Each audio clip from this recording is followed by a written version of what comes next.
An all-new Alan the Homie live stream starts right now. Yes. Yeah. Alan the Homie. That's... Thank you, homie. Still got my sticker, right? Yes, of course. It's like posted up in the newsroom somewhere. Oh, awesome. Oh, you have to take a picture and send it to me. I will. Enjoy. Thank you, Kay. Guys. See ya.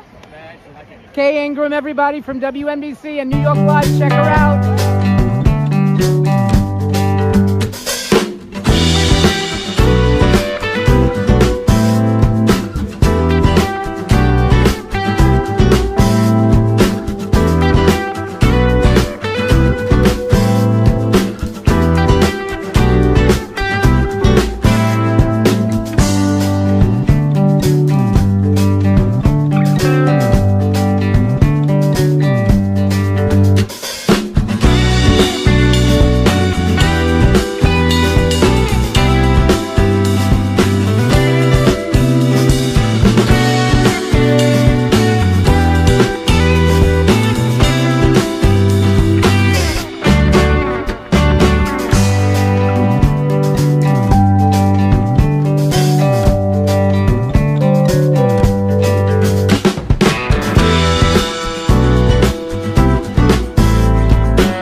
I'm live streaming this on my YouTube channel. Oh my gosh, everybody, this is really happening right Alan now. the Homie Food and Fun. Yeah, but you're kind of wearing the what do you call it? Kind of wearing the Knicks colors. Yeah, well, hey. You got to do it in New York. That's right, that's right. Come on, New York. You got to get this. You got to get this. Come on. Absolutely. Dude, Thank you, Jimmy. Thanks for live streaming, bud. Absolutely. I appreciate it. Okay. But Alan, always a pleasure seeing you, sir. Yes, Charlie.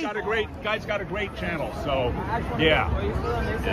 Covers Thank everything. you. So, all right. Guys, Let's hear it. Let's hear it one more time. One more time. Here we go. Stand clear of the closing doors, please. But guess what? I got a whole group of people that does it better than I can do it. So, Alan, 3, 2, 1. Stand clear of the closing doors, please. There we go. Stand clear of the closing doors, please. You gotta love this channel. It's New York.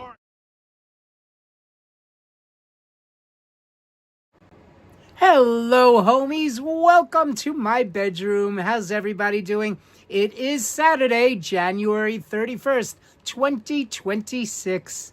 And the current time, oh, you know what? Wait, let me put the current time on so that everybody could see. There we go. Okay. There we go. The current time is 6:47 p.m. on this very, very, very cold Saturday evening, January 31st, the last day of January. And it's going to be one of the coldest. As a matter of fact, tomorrow it's going to be really cold. But we do have good news. I've been watching Spectrum New York 1. Spectrum News New York 1. As a matter of fact, I think a lot of states, if you have Spectrum, a lot of states have their own Spectrum Channel 1. But I was watching New York 1, and they said that that we can get above freezing by Monday. It's going to be a whopping 33 or 34 degrees. A big whopping 34 degrees. Yay! Anyway, still waiting for some people to come into the chat. So while we wait, I'll talk to you, or I'll talk to myself. I am seeing that there are 8 people here, but I don't see anybody in the chat.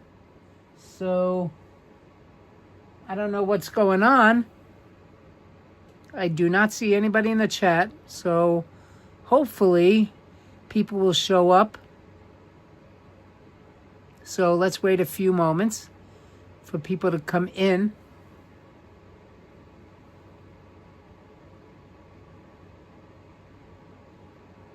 Not quite sure. Let's see.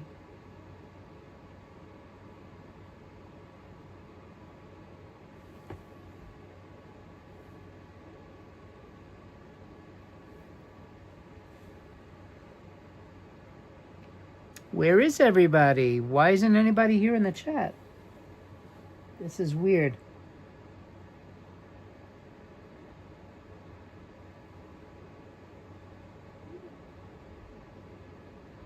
Do I need to start over again? Where are you? Why don't I see anybody here in the chat?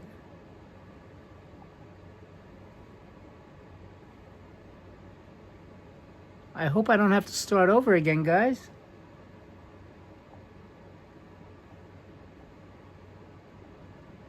This is weird.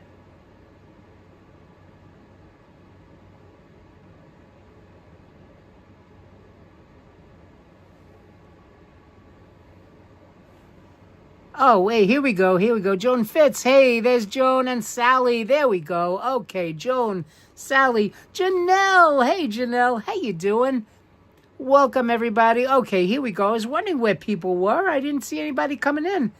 But now, okay, now I'm starting to see people in the chat. Here we go. Yay. Okay. So let me see what's going on here with this. I don't know why I'm not seeing any.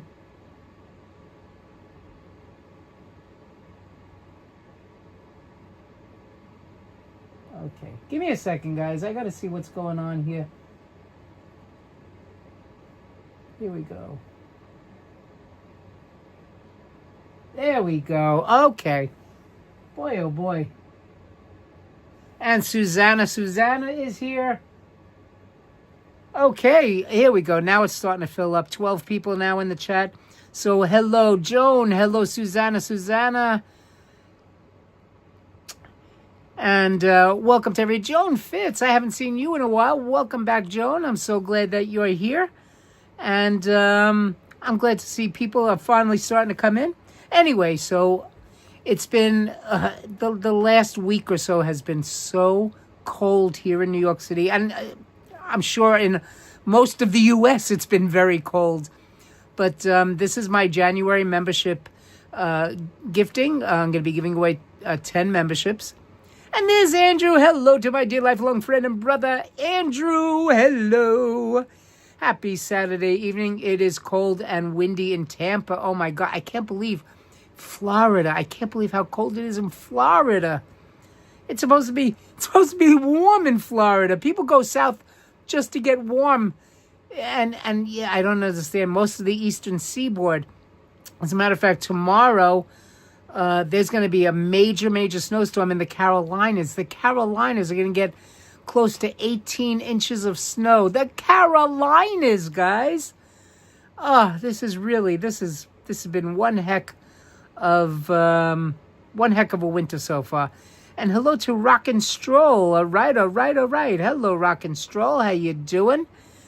Welcome to my January membership giveaway. I will be gifting 10 memberships, 5 at a time in just a little while. But before I do that, guys, so I was at Target earlier. I had to go to Target. First, I worked from 10 until 3. Then I had to go to Target. I needed some items. And guys, they have something really interesting that I picked up. They're called Drizzlicious. They're mini rice cakes. They are phenomenal, guys. These are outrageous. And guys, they're low in calories. Check it out. Wait, here we go. There's the nutrition information. So 120 calories, and 120 calories is for about 28 pieces. Now, these are they're tiny. They're mini rice cakes. Let me show you. Here. This is how small they are, guys. Okay? They're like... Okay. Wait. There we go. Okay? They're tiny. But they are delicious. They come in different flavors. So, this flavor is cinnamon swirl. They also have cookies and cream. Let me move my fingers so you could see. Cookies and cream. And this one is French toast. And by the way, I'm sitting up against my great pillow that I got, of course, from Amazon. And hey, Micah, how you doing? And they are delicious, Joan. They are so good. And they're called Drizzlicious because they drizzle some the flavor on the rice cakes. They're tiny little rice. Now, normally rice cakes are very dry and bland. These are outrageous. Again, they're called Drizzlicious. They sell them. They're not only at Target, they also have them at Whole Foods. I've seen them at Whole Foods. So again, Drizzlicious. They are drizzled with different flavors. Again, this flavor is French toast. And again, they have the cookies and cream. And I've been eating the cinnamon ones. They're drizzled with like a cinnamon cream on top of them. And they are so, so good. And again, 120 calories. And that's for 28 pieces of it. So you have to eat 28 of them in order to reach the 120 calorie mark. Not bad as far as carbs. 21 grams of carbs. But again, that's for 28 pieces. So it's like just, under 1 gram of carb, per rice cake. But again, they are really delicious. They have them at Target.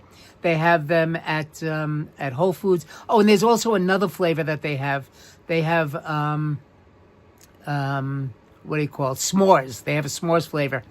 So s'mores, cookies and cream. This one again is the cinnamon swirl and French toast.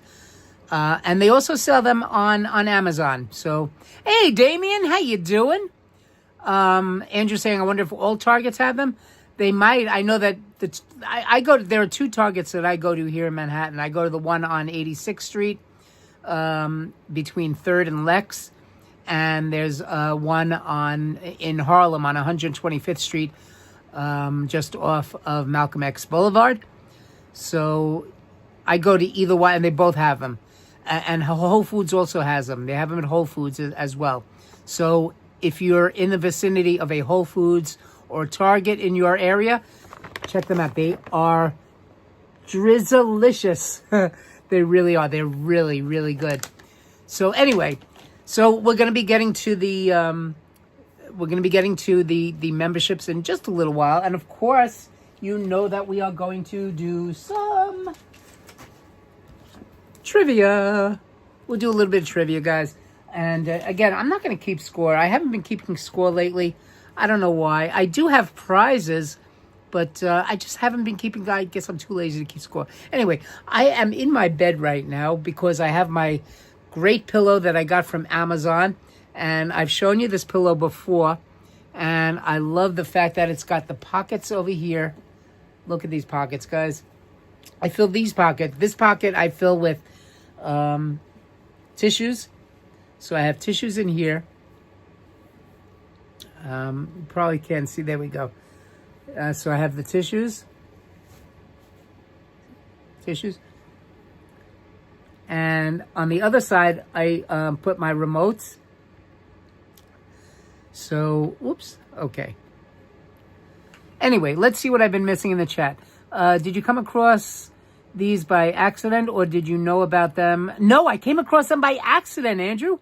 Unbelievable. And they are so good. They looked, I saw them on the shelf. I was saying, I wonder how these are. I tried them once. Last week I tried them. And I said, oh my God, I got to buy more of these. So I did. Anyway, they are absolutely delicious. So hello to Damien, and I'm sure hello to Patricia. Damien and Patricia. How are you both doing? I hope you're both doing well. Miguel Gonzalez. Hello, Miguel. Great to see you, my friend. How you doing? So it has been freezing here in Manhattan, freezing in all of New York, freezing in most of the country, guys. The only place that's really warm is where D. Michael is in the Mojave Desert, and in California it's been warm. They've had weather in California in the 70s and 80s, as a matter of fact. So it's been very warm in California. I think most of the West Coast has been very warm, but it's been freezing. Most of the country, it's been freezing. And again, the Carolinas are going to get hit with a major snowstorm. Luckily, we are not going to get any more snow, thank goodness. Janelle's saying it's warm where she is. Yeah, that's right, because Janelle, you're out west also. That's right, you're in Arizona. So that's right. So Janelle's in Arizona. It's warm where Janelle is, but it is so cold here. I'm just glad to be home. I'm glad to be in my bed. And, of course, I'll be watching SNL tonight. I forget who the host is. I forget what it's for. Alexander Skarsgård, I think that's his name. Skarsgård. He's the host of SNL tonight. So I'll be watching. Weather for Seattle. Here we go. Conditions are mostly cloudy with a temperature of 56 degrees Fahrenheit. That's 13 Celsius. The wind is blowing from the southeast at 4 miles per hour. Very, very light wind. A very light wind in Seattle. So, okay. Thank you for letting me know about that, Andrew. I appreciate that. So, okay, 56. Hey, I'll take 56. What I won't take is this crazy cold weather here. And tomorrow, I think the high temperature is going to be, what they say, 17 tomorrow. But again, remember, it's feels like, okay, wait. Anyway, yeah, the feels like temperature. That's because the feels like temperature is with the wind chill. Damien picking up the weather for Detroit. Let's take a look and see what the weather in Detroit is. Drum roll. Here we go. Weather for Detroit. Conditions are cloudy with a temperature of 16 degrees Fahrenheit. That is -9 Celsius. The wind is blowing from the north-northwest at 10 miles per hour. So again, light wind. And the current humidity is 67%. So this is why I love weathermen. I love Al Roker. I love all the weather people on Channel 4 WNBC. And by the way, Al Roker just celebrated 30 years on the Today Show. Isn't that amazing? And, there was a loss. We're sorry to say that one of the people that used to do the Weekend Today in New York segment, Produce Pete, passed away. He was 80 years old. Produce Pete used to give all kinds of different produce advice, how to pick the best type of produce and what to look for. Of course, it has to be heavy in the hand. So always, I loved watching Produce Pete on Saturday Today in New York. But he passed away, 80 years old, and it was a big loss to WNBC, to the family, the WNBC family. So Produce Pete, and he always said when he ended his segment, he would always say, if you eat right, you're going to live right. So anyway, Produce Pete from WNBC, he did a segment on WNBC. He was a produce guy, and he also used to work for Pathmark when, Pathmark was a supermarket here in the tri-state area. Anyway, weather for Manhattan. Conditions are clear with a temperature of 23 degrees Fahrenheit. That is -5 Celsius. Wind is blowing from the north at 7 miles per hour, so it's a light wind. But tomorrow it's going to be very windy, so the wind chill is going to be even colder. It's going to make it feel even colder. Alan, I will be there between 10 to 15 minutes. I just putting away.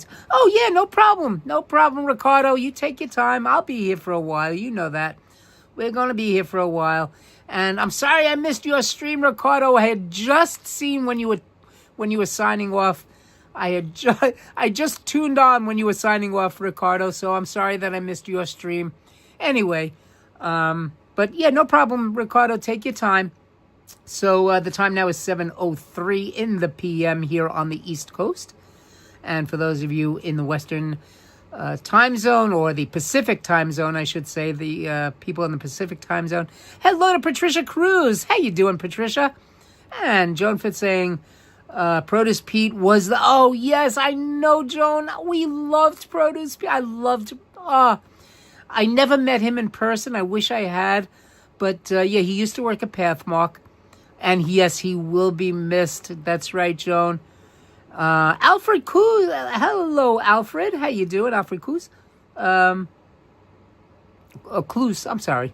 You would think with my new glasses. Yeah. Oh, by the way, these are my new glasses. I hope you like. I've been getting a lot of compliments from people on the live streams. They're saying, Alan, we love your glasses. So thank you so much. It was, 3 hours and 24 minutes. Wow. All right. Well, I'll definitely have to. And I got to check out the live stream. Well, I saw part of the live stream that you did with Micah yesterday. So was it yesterday or no? I think, it was yesterday. I saw part. I was only able to see part of it because I was working. So I really wasn't able to concentrate on your stream yesterday.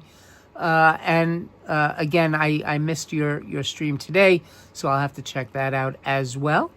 Anyway, so we will be getting to the first 5 gifted memberships in just a few moments. And of course, we're going to do some trivia. So I hope you're looking forward to that, guys.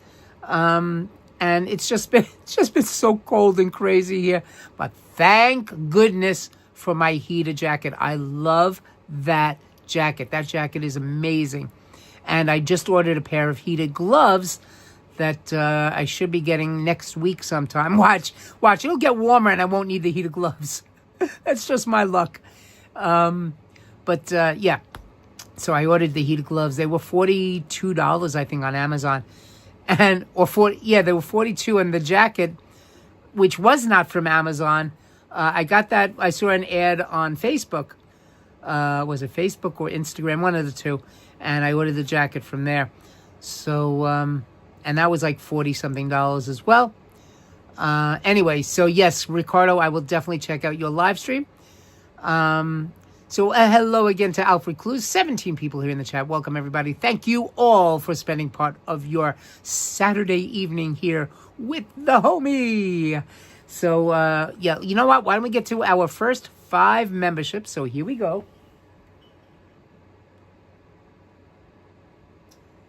Here we go. Okay. So, of course, I have to do this before midnight, guys. Okay, here come the first 5. Da da da da. Okay. Miguel Gonzalez, Rebecca Curiolesi, Tommy G, SMK 654, and Zook Zero. So those are the first 5. Again, Miguel Gonzalez. Hey, congratulations, Miguel. You got a membership. Rebecca Curiel Alessi. So Rebecca, congratulations to you. Welcome to Homies Herd. Tommy G, SMK, and Zook Zero. So congratulations to those first 5 members of Homies Herd. Welcome, welcome, welcome. Andrew saying, Lisa went on Amazon recently and ordered me a knit hat, gloves, and a scarf. Necessary apparel for living in... Yeah, right. Yeah, necessary apparel for living in Florida. I think that is just so funny. It's like... it's funny enough that it's outrageous that you need that kind of stuff in Florida. I can't help but laughing because that's not something that you would normally need in Florida. Who needs a scarf in Florida? I don't know. It's just very, very... Well, you know what? Let's hear it for global warming, guys. Yeah, global warming. And unfortunately, there are people in Bedford-Stuyvesant, Bed-Stuy, Brooklyn, that are without power. So that means that they're without heat. So, I'm sure that they've been sending these people to, a local, either a YMCA or someplace that has heat where people don't have to sit in their cold apartments or their cold house in Bed-Stuy. But yeah, part of Bed-Stuy, Brooklyn has been without power now for the last day and a half. So, yeah, thank goodness, and you know why they said... Now, by the way, here in New York City, guys, our wires are all underground. That's why you don't find we don't find us having many blackouts. Again, because our wires Con Edison, who is our power supplier, Con Edison has all of the wiring underground. So our electrical wires are underground. However, what happens is as the snow melts with the salt, okay, that goes into the sewer system, again, underground, and some of those wires get corroded. So that's why they had, and again, it's not all of Brooklyn, guys, and it's thank goodness. It's just one section of Bed-Stuy. For those of you that don't know, Bed-Stuy is short for Bedford-Stuyvesant. That's me, not Maine. Wait, Andrew, I must have... Oh. Okay, now I see. Where you ME is also the abbreviation for Maine. Got it.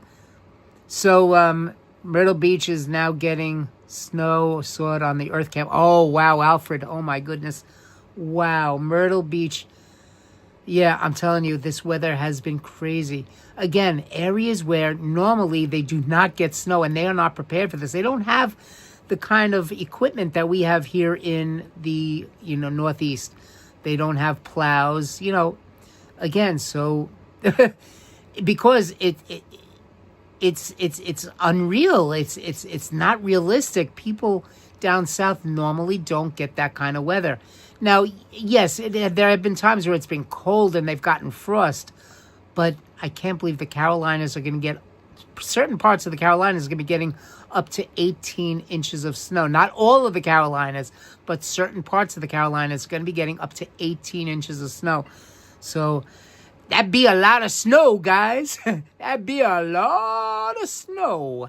Anyway, so, yeah, thank goodness we're not going to be getting any more snow here.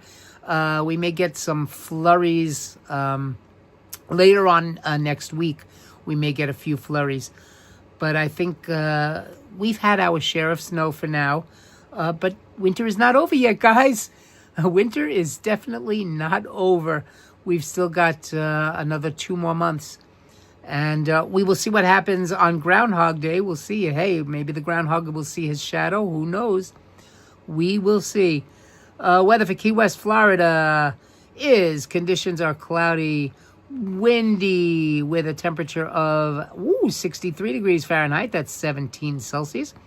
The wind is blowing from the northwest at 24 miles per hour. So coming from the northwest. So in other words, wind is blowing from the northwest, which means it's blowing. It's coming down from the northwest, blowing from the northwest. So that means, actually it's coming northwest would be from the northwestern part of the country. So, and Ricardo is back. Welcome back, Ricardo. Okay, I'm glad to see you back. Anyway, so yeah, when the wind is coming from the northwest, that means that it's blowing from the northwestern part of the country. So that's where it's coming from. So normally winds come, again, it depends on the jet stream. You have to understand meteorology in order, or just basic science, earth science, in order to understand where, how the wind's blowing and the wind stream. But the wind stream has been dipping so far south.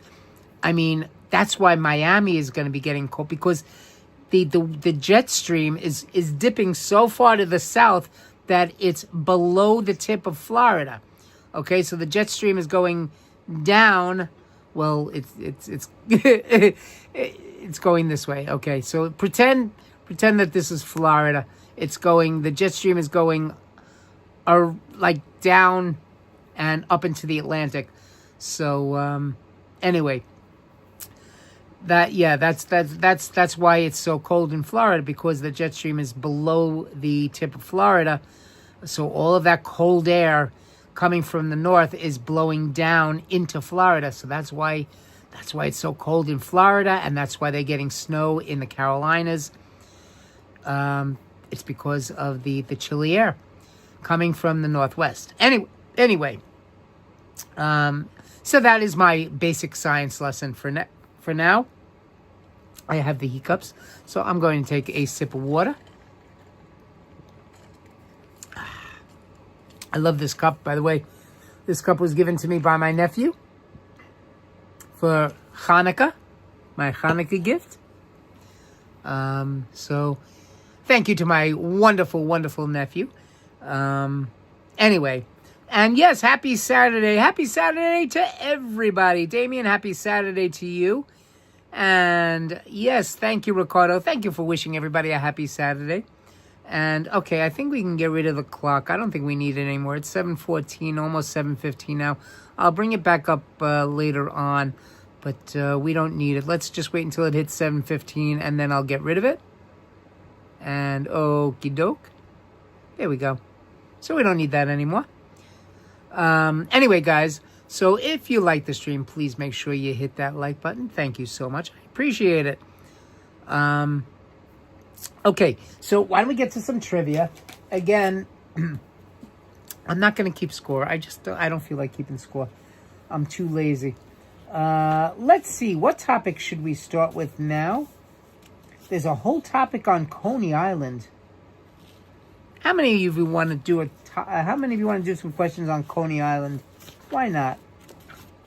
Let's do Coney Island. CI.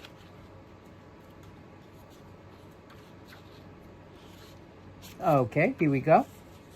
Coney Island.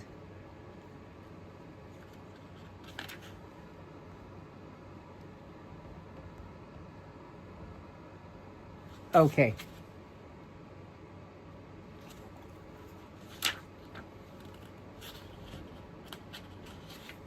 Come on, these pages are stuck together. Oh, God.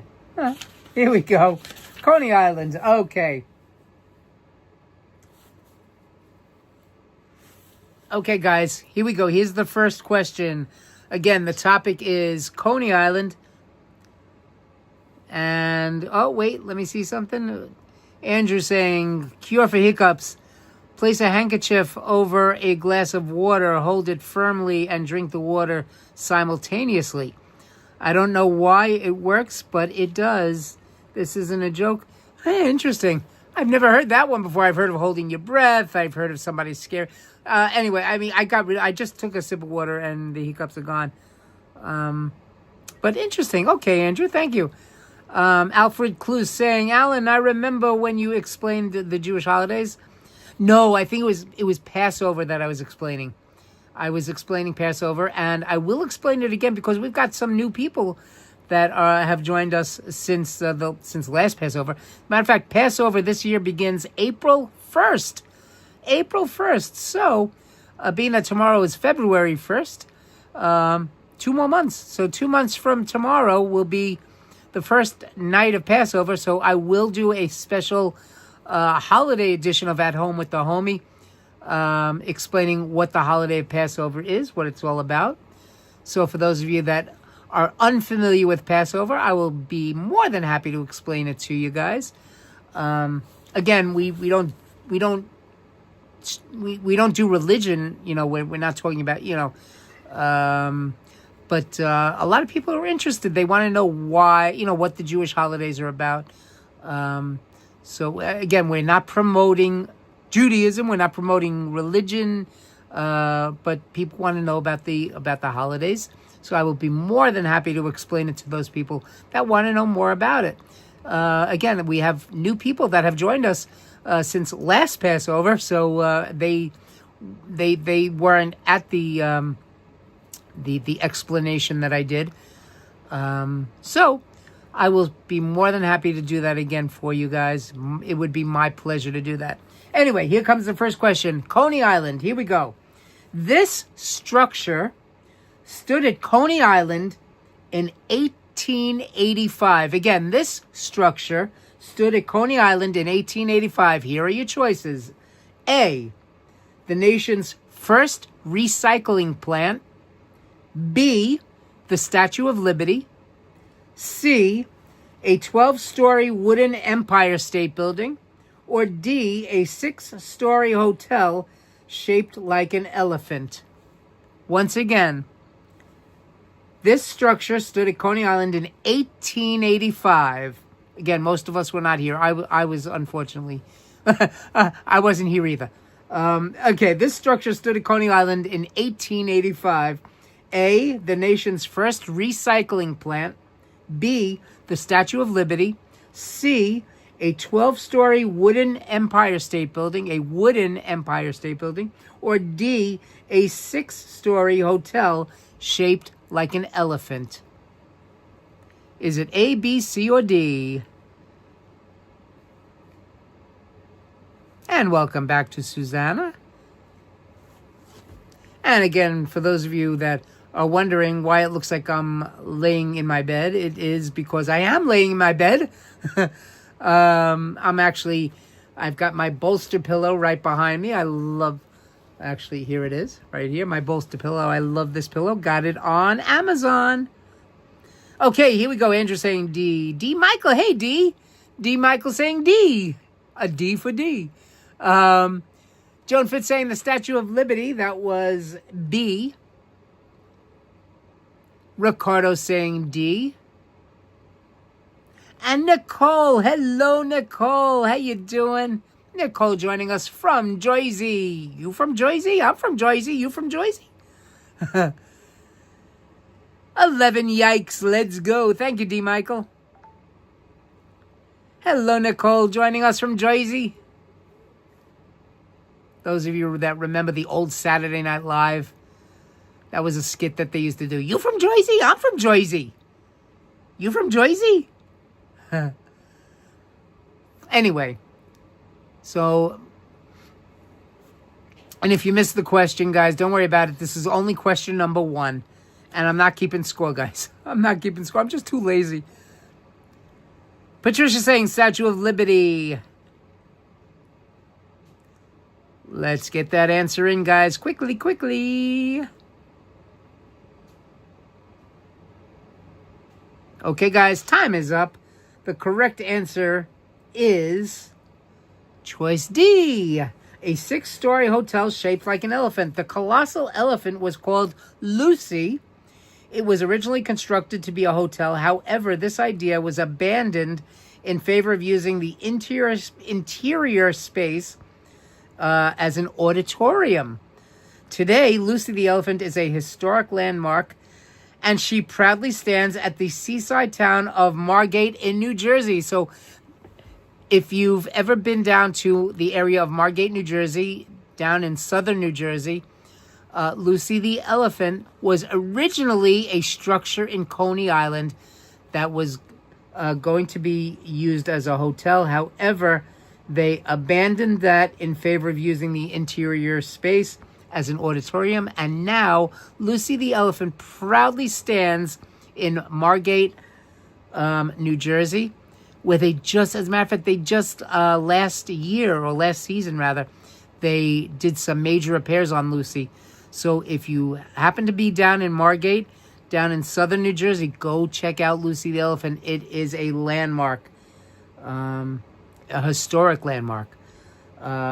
So well over, as a matter of fact, 140 years old. So, yeah, Lucy the Elephant. Okay. There's a Margate in... Yes, as a matter of fact, right, I know there's a Margate in Florida as well. Yes, in the Fort Lauderdale area. Yes, there is a Margate in Florida. But yes, there's a Margate in New Jersey as well, in South Jersey. Okay, here we go. Next question. This Coney Island attraction, which opened in 1897, you know, I should put check marks next to these questions so I know which questions I've asked. Just grab my handy dandy pen. By the way, I got this pen when I went to vote. Vote NYC. I don't know if you can see it.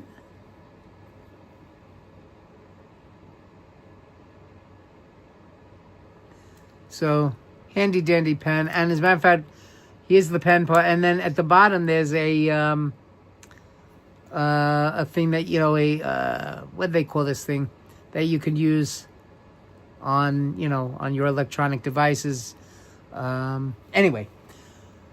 So, and hello to Dave. Hey, Dave in Bangor, Maine. Hello, Dave. How you doing? D. Michael saying, I'm about to bake a chicken. Oh, no. Ooh, there's nothing like a good baked chicken. I love baked chicken. Ooh, last night for dinner, I made a recipe. It came out delicious. I wish I should have brought some out to show you guys. I bought cube steak, okay, that I put into my slow cooker. I bought gravy mix. It's called Country Gravy Mix. They do sell that at Target. Country Gravy Mix. I bought 2 packets of it, or did I buy 3? I don't know. Anyway, but I put 2 packets into the slow cooker. A whole thing of beef stock, one of those big, Swanson beef stock. So I put a whole container of that, and some salt and pepper.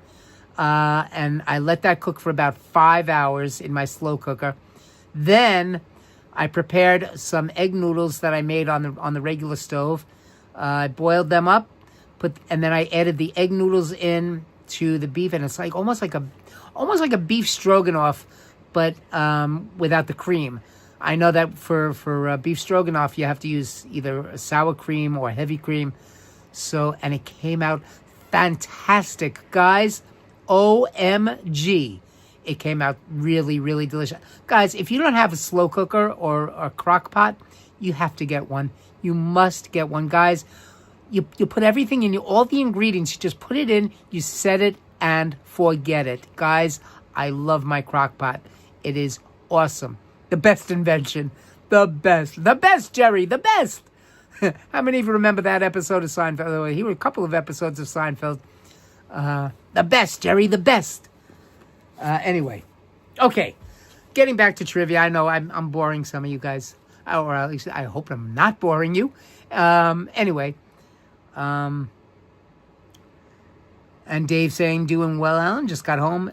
Yeah, okay. Well, I'm glad that you're home, and I'm glad that you're safe, Dave. I know that it's been cold all over the Northeast, and it's even colder down south as well. Janelle saying, I love my crock pot. I know, Janelle. Isn't it awesome? Guys, if you don't have a crock pot, you've got to get one. Have you ever tried Amish egg noodles? They're incredible. I've never tried Amish egg noodles. Andrew, I got to try that. Maybe the next time I'm down in Pennsylvania in Amish, in the Amish section of Pennsylvania, I'll definitely have to check that out. And Nicole saying, I have a large crock pot with New York Giants design. Oh, very cool. Awesome. Oh, wow. Hey, I'm a big Giants fan, and hopefully the Giants will do much better this year than they did last year, because last year they sucked. But let's hope that the Giants... Oh, cool. Wow, a Giants crock pot. Awesome. Hey, if I had it, I'd either get a Yankees crock pot or a New York Knicks crock pot. The Knicks won yesterday. Yes. I had a feeling they were going to win anyway, because they were playing the Trailblazers, the Portland Trailblazers. So I had a feeling they were going to win, because the Portland Trailblazers are under 500 right now. So, and right now they're 23-26. They have 23 wins, 26 losses. So I knew that the Knicks were going to win.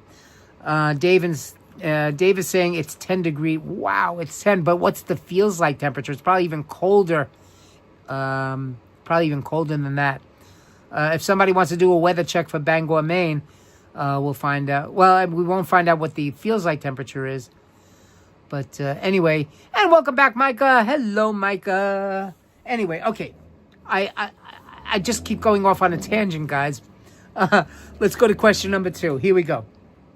This Coney Island attraction, which opened in 1897, was a racetrack with mechanical horses.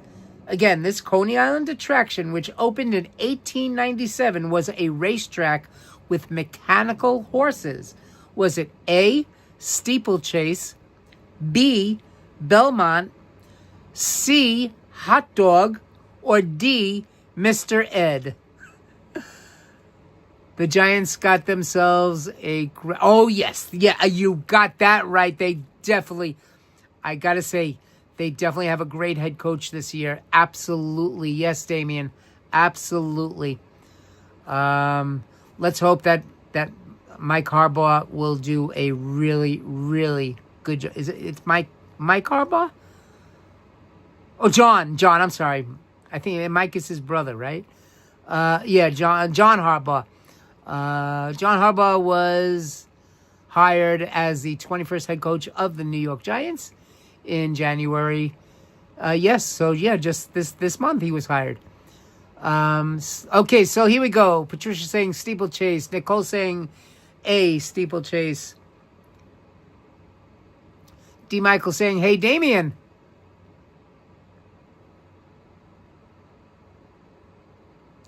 And Paula. Hello, Paula. How you doing, Paula? Paula saying Belmont. Andrew saying A, steeplechase. Ricardo saying A. Micah saying A.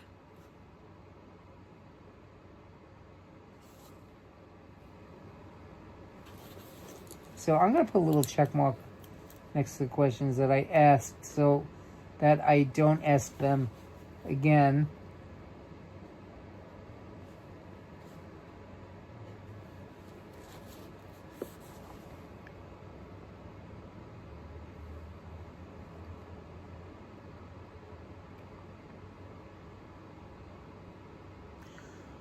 And welcome to the chat, Paula.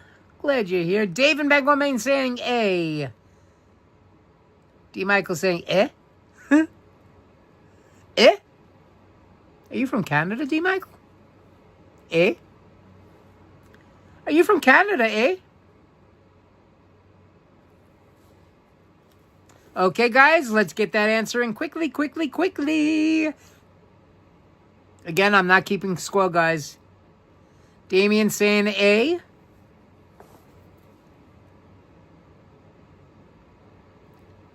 And here we go, guys. I'm going to give you the answer right now. The correct answer is, of course, it's A, steeplechase. George Tillieu built the steeplechase where visitors to Coney Island could ride mechanical horses on a landscaped course. The ride became part of an amusement park called Steeplechase Park. So, yes, it was steeplechase. Rebecca! Hey, Rebecca, how you doing?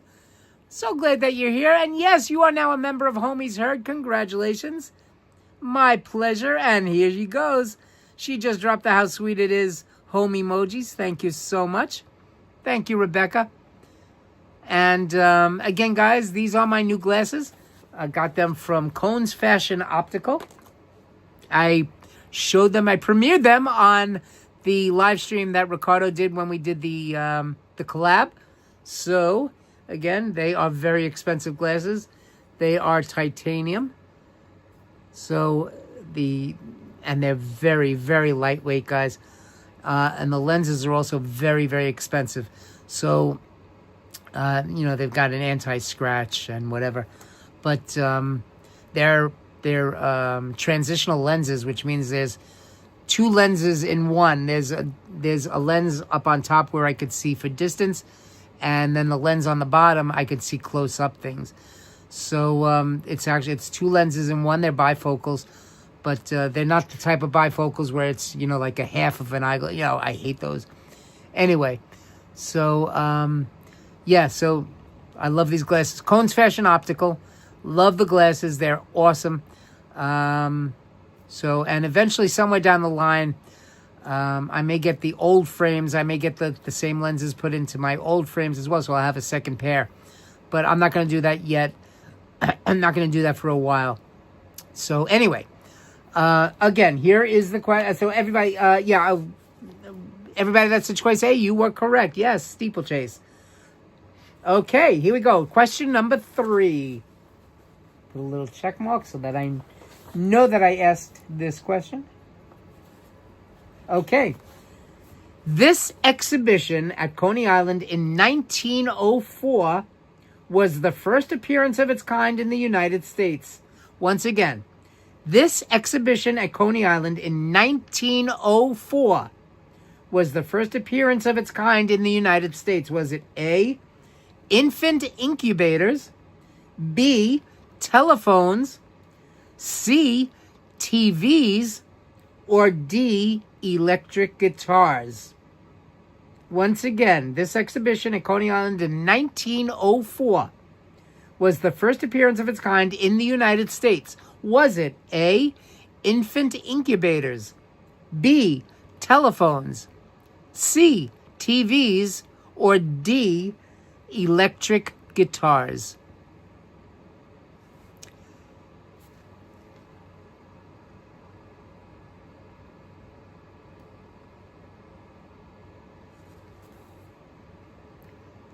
Andrew saying, if I'm not mistaken, there used to be an amusement park in Suffolk County, I believe in Farmingdale, called Adventureland. Yes, Adventureland still exists. That's right. I vaguely remember it, but I believe I'm correct about it. You are absolutely 100% correct, Andrew. Yes, Adventureland on Route 110. Absolutely. It's still there. It is still there, Adventureland in Farmingdale, Route 110. Okay, here we go. The answers are coming in. Nicole saying B. Rebecca saying telephone. Andrew saying A. Micah saying B. Damien saying A. Patricia saying A. Ricardo saying A. Dave in Bangor, Maine saying B.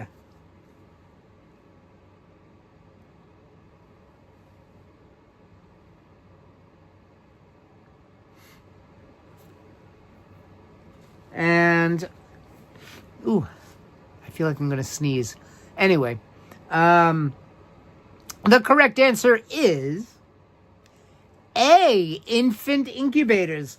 Martin Arthur Coney introduced his invention at Dreamland Amusement Park in 1904 at Coney Island.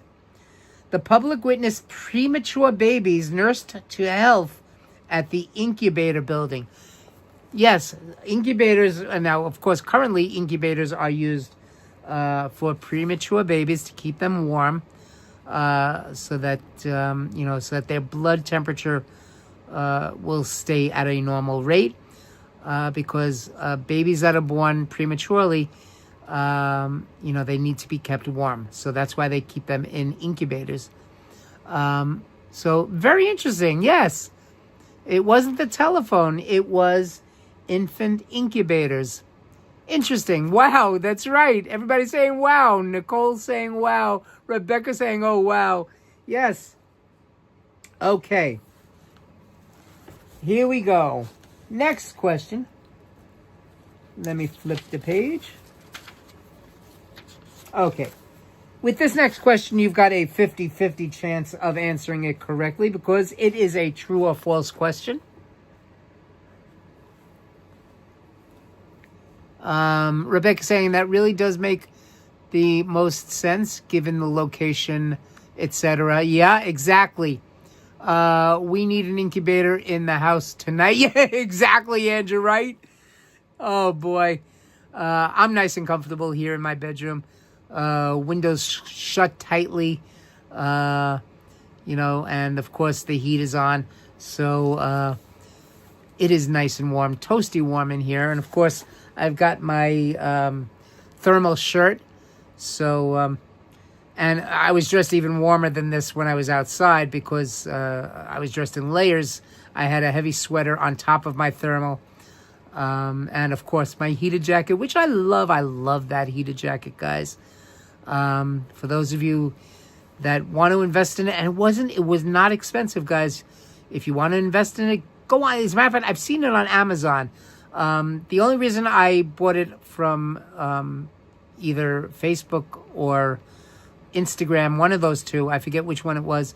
I just saw an ad pop up, and I get crazy with these ads that pop up. I love buying all these inventions. I'm a gadget guy. Guys, I love gadgets. So I'm a gadget guy. And if there's a new gadget that pops up on my screen, I'll take a look at it and say, ooh, that looks interesting.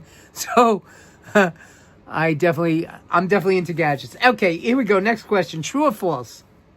In 1906 at Coney Island, the cornerstone was laid for the start of the... Let me start over again, guys, because I got tongue twisted. In 1906, at Coney Island, the cornerstone was laid for the start of construction of what was billed as the largest building in the world at that time, the Globe Tower.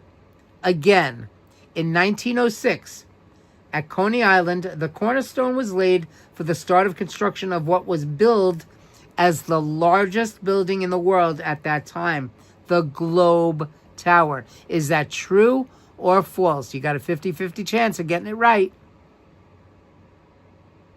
True or false? And let me just check what's going on in the stream. I want to see how many likes we got. Let's see.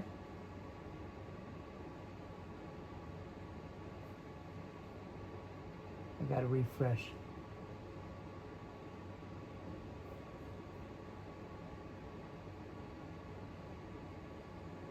Oh, we got 15 likes. Nice. 15 likes. 15 yikes. Okay, let's see. Here we go. The answers are coming in. Rebecca says true. Ricardo says true. Andrew says true. Damien says true. Nicole says true. Patricia says false.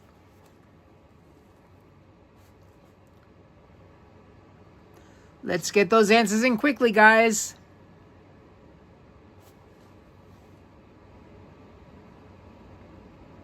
Ah, there we go. That's better.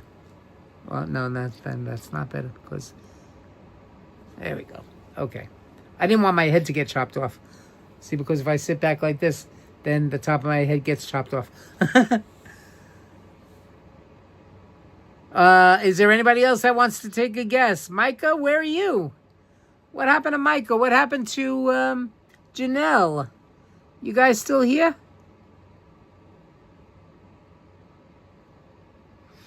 Janelle, Micah, where are you? Where are you? There's Micah. Micah says true. Where's Janelle? Where's our friend Janelle? And Janelle, again, prayers for your husband's speedy recovery. We are hoping that your husband is doing well. And when I was on Ricardo's chat, and you said that your kids are feeling better, thank goodness for that. So again, continued prayers going out to your husband for a speedy recovery, Janelle. And prayers to everybody if you're feeling under the weather. Prayers to you guys. And as soon as I finish the live stream, I'm going to go heat up some of my beef and noodles that I made, which is delicious. So guys, again, got to get yourself a crock pot. It's amazing. You just set it and forget it. Let it do the cooking. Just let it cook for 4 or 5 hours. And that meat was so tender, guys. That's the one thing I love this. I love it. The meat was tender. One of these days, guys, I'm going to get a rack of ribs and put that in my crock pot and do some ribs. Oh, there are just so many recipes out there, guys. As a matter of fact, after I finish this, then maybe next week I'll make myself a crock pot full of chili. That's right, chili. Because you know why? Because it's chilly. It's chilly here. So chili for the chilly weather. You know that old saying, guys? Hot today, chili tamale. Hot today, chili tamale. Drum roll, boom, boom. That's one of the oldest jokes in the book. Hot today, chili tamale. Chili tamale. Okay, so the answer. Most of you said true, except for Joan. I think Joan said false. The answer is true. Yes. The Globe Tower was to be 700 feet tall and 500 feet wide. The massive architectural project was a fraud, and the building was never constructed. Wow. The building was never constructed. It was a fraud. Yes, Nicole. Oh, chili in the crock pot. Yeah, I'm going to do that next week. And I should have done a video of me cooking, but I had made it. I started making it at about, I think it was 1:00 in the afternoon yesterday. I I just put all the ingredients into the crock pot, and then I had to get back to work. So I was doing it during my break at work. I usually take like a couple of 15-minute breaks. So that's when I prepared it. I put all of the ingredients into the crock pot, set it and forget it. And then 5 hours later, after I finished work, I prepared the egg noodles, and it was outrageous. So I should have done it, but I couldn't because, again, I had to get back to work. So, okay. So, yeah, it was a fraud. Never constructed. Okay, here's another true or false question. Again, you got a 50-50 chance of getting it right. The first MGM Grand Hotel opened in Coney Island in 1929. Once again, the first MGM Grand Hotel opened in Coney Island in 1929. Is that true or false? Rebecca saying, all I know is some lovely home on Staten Island was used in The Godfather, and I just realized Coney Island isn't... Oh, yes, that's right. That's right. Coney Island is in Brooklyn. Coney Island is in Brooklyn. Brooklyn. Not Staten Island. Staten Island is also known as the Forgotten Borough. The Forgotten Borough. Here we go. Rebecca saying true. Damien saying false. Nicole saying false. Patricia Cruz saying false. Let's get those answers in, guys. Come on. Ricardo saying false.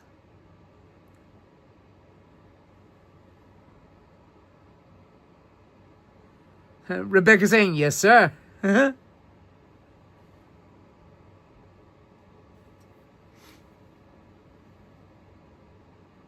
Micah, where's your answer?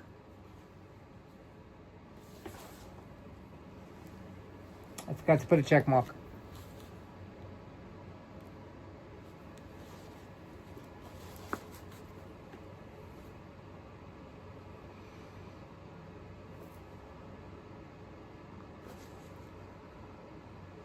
There she is. Okay, Micah said false. The correct answer is false. Yes, it is false. The MGM Grand Hotel opened in Las Vegas, Nevada in the mid-1970s. So, of course, the answer is false. Okay. One more true or false question. Here we go. Oh, there are a lot of true false questions on this section. Okay. True or false? Coney Island was never an island. Again, Coney Island was never an island. True or false? Rebecca saying these are interesting things. Quite interesting. Thank you, Rebecca. I'm glad you like it. You could learn a lot on this channel, guys. That's why I love doing trivia. And even I learned some things. So again, Coney Island was never an island. True or false?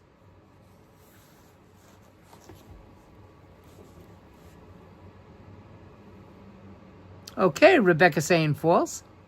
Damien saying false. Nicole saying true. Patricia saying false. Ricardo saying false.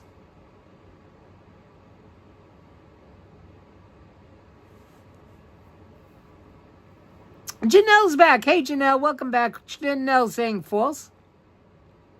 Welcome back, Janelle.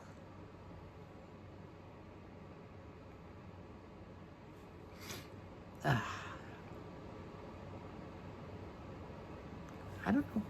Got an itchy nose. I feel like I'm gonna sneeze, but see, I'm stuffy. Micah saying false.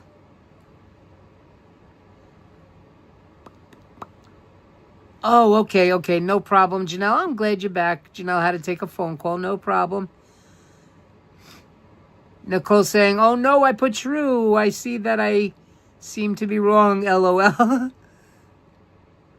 You could change your answer. Again, I'm not keeping score. So, Nicole, do you want to say false? You could change it if you want. You know why, guys? Because the answer is... I'll wait to see if Nicole wants to change her answer.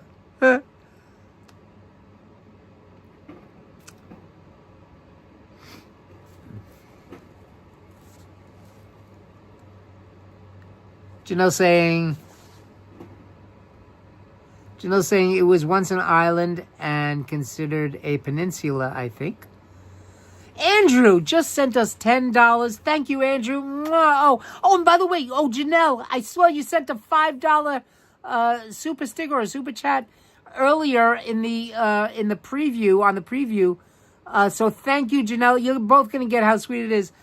Andrew, here's to a lifelong friendship which will never, which will never waver.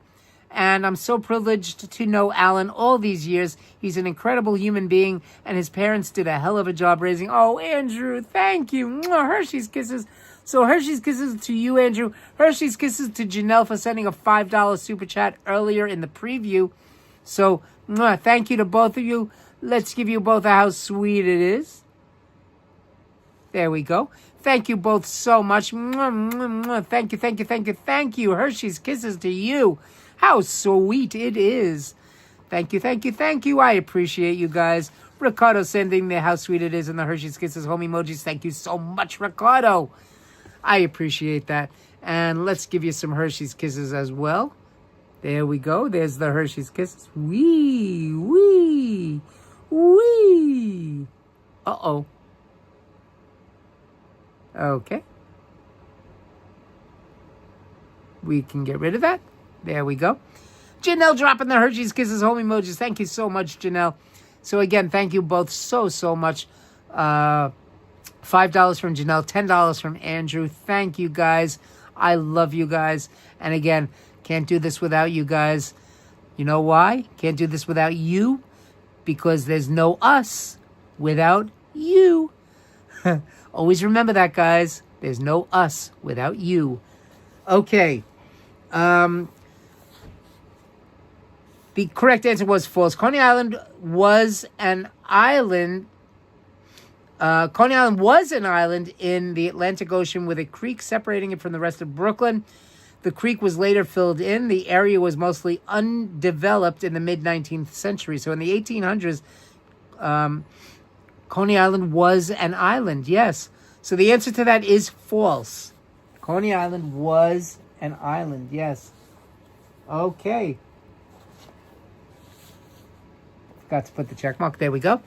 Okay. Next question. Another true or false question. And I think after this one, we're going to leave Coney Island for a different topic. We're going to leave Coney Island, guys. We're leaving. True or false? Okay, here we go. Coney Island was named after its famous ice cream cones. Who filled in the creek? That's a good question. It doesn't say.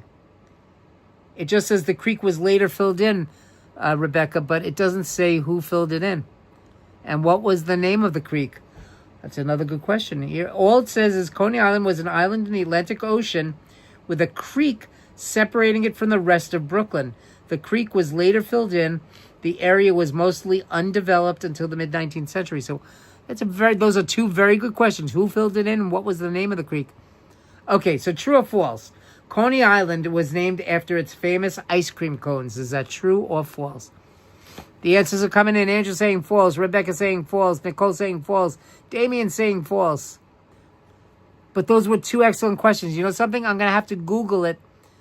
I don't know if there actually is an answer to those questions. But Rebecca, those were very good questions. I'm very curious now to find out what the name of the creek was and who filled it in. But very, very good questions. Thank you for asking those, Rebecca. You see, got to get the mind going. Let's get that mind going, yes. So false, false, false. Everybody's saying false. I got 100% of the false answer. And guess what? 100% of you are correct. The answer is false. Coney Island's name was derived from the many konig. Oh, it's a Dutch word for rabbits. I cannot even pronounce it. Konijn. Konijn. I get, maybe that's how you pronounce it. Konijn. Konijn. I have no idea how to pronounce it, guys. But it's a Dutch word for rabbits. So Coney Island's name was derived from the many rabbits which populated the island during the 17th century. Oh, Konijn. Ah, that's okay. That's how they got the word coney. Los conejos. Ah, yes, los conejos. Okay, but yeah, that's how they got it. Konijn, from the Dutch word for rabbits. Konijn. So coney, conijo in Spanish. What did I say? Conejo, conijo, or is it conejo? I think maybe I was right. Conejo. Sí, conejos, los conejos. Sí, los conejos. Yes, the rabbits. So yeah, that's where they got it. But I guess you could also take it from Latin, from Spanish. Conejos, again, Coney Island. So that's how they got the name. Okay, so now we're going to leave the topic of Coney Island because I want to save some more of these Coney Island questions because these are some great questions. But again, thank you, Rebecca, for asking those two fantastic questions. I'm definitely going to Google that. There are a lot more Coney Island questions, but we're going to leave Coney Island for now. We're going to go to a different topic. Let's see. Let me go back to the table of contents. And let's see what the next topic is going to be. Let's see. Ooh, New York talk. New York. NEWYAWK. New York talk. Rebecca saying you said it right. Conejo. And yes, thank you, Ricardo. Yes, of course. E is pronounced like A in Espanol. So you did pronounce it correctly. Thank you, Andrew. Conejo. Yes. Okay. New York talk. That's NEWYAWK. New York talk. TAWK. New York talk. Like coffee. CAWFEE. Coffee. Okay. Let's see. New York talk, page 315. Again, guys, this book is so fantastic. Again, if you haven't seen it, it's called Mr. New York's Trivia Quiz, the ultimate party game. 38 topics. The author is John V. Barbieri. Available on Amazon. So if you want to pick up your own copy, please do so. Exactly, Andrew. Florida, not Florida. I pronounce it Florida. I forgot what page I was going to. New York Talk, 315. Okay. Here we go. New York Talk. Okay. Here we go, guys. First question in New York Talk. When New Yorkers say, I'm going out to the island, they are most likely referring to A, Nassau or Suffolk counties, B, Queens or Kings counties, C, Queens, Kings, Nassau or Suffolk counties, or D, City Island. I'll repeat the question again. When New Yorkers say, I'm going out to the island, they are most likely referring to A, Nassau and Suffolk County, B, Queens or Kings counties, C, Queens, Kings, Nassau or Suffolk counties, or D, City Island. Andrew saying A. Patricia Cruz saying A. Ricardo saying A. Nicole saying A. Damien saying A.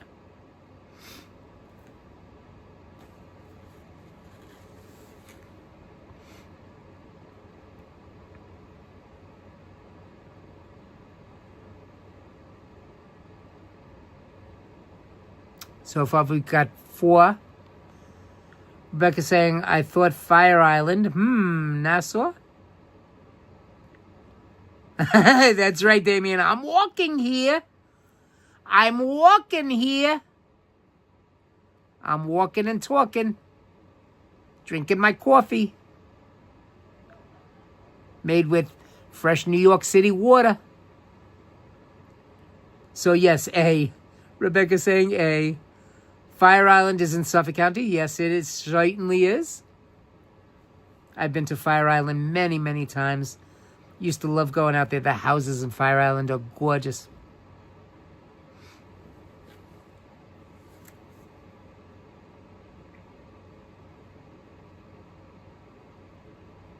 And the next question going to be really, really, really easy. Really easy. That'll be the next question, guys. Really, really easy.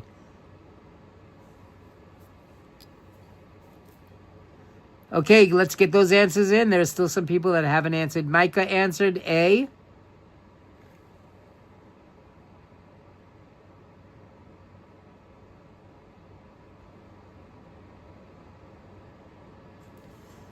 Is Janelle still here?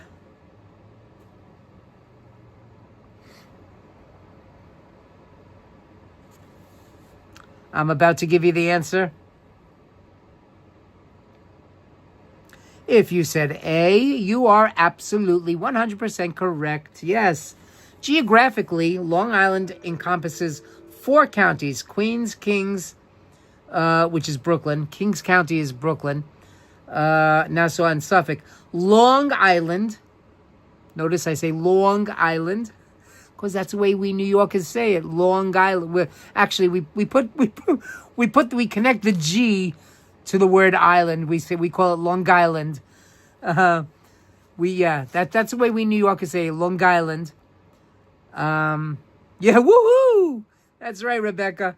So Long Island, as far as New Yorkers are concerned, begins after the Queens border, which is the city line. As a matter of fact, when I lived in Douglaston, Little Neck was the last town in Queens, and then after Little Neck, it became Nassau County, which is Long Island. So, yes, exactly, Long Island. That's right, Rebecca, Long Island. You got that right, Rebecca. Okay. Here we go. A nice, easy question. What is the English translation in the language known as Brooklynese for the words dem, dees, and does? Again, what is the English translation in the language known as Brooklynese for the words dem, does, and dees? Come on, everybody should get this right. Everybody should get this right. What is the English translation for the words dem, does, and dees? Come on, guys. Rebecca saying them, these, and those.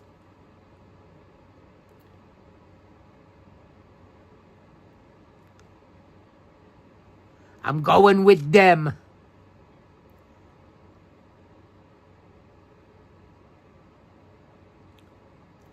Those guys over there. Those guys over there. Can't stand them. Can't stand them guys. Keep it going, guys. Yeah, of course. Easy question. Thems. Did I just say thems? See? You can tell I'm a New Yorker. Them, those, and these. Yes, absolutely correct. Yeah, that's right. You're all correct, guys. You're all correct. Them, those, and these. But if you're from Brooklyn, you don't know how to pronounce the TH together. You don't pronounce it v. You pronounce it d. Them, those, and these. Them guys. Them guys. Anyway, yes, that is the correct answer. Okay. Next question in New York Talk.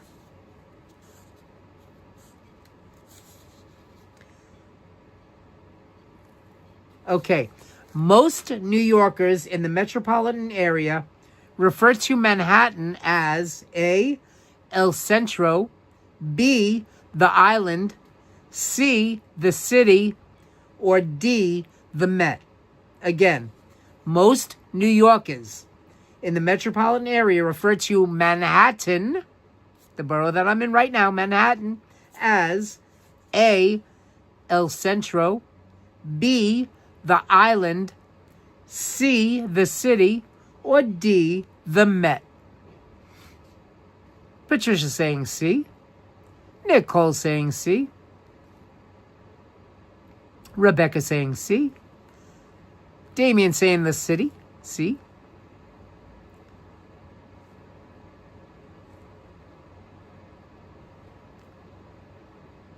Cool guy, Ricardo saying C. Andrew saying C. Micah saying C. Dave in Bangor, Maine saying B. Hey, Sharon, how you doing? Sharon L joining us. Hey, Sharon and Mocha, how you doing? The city, Jones saying C, the city.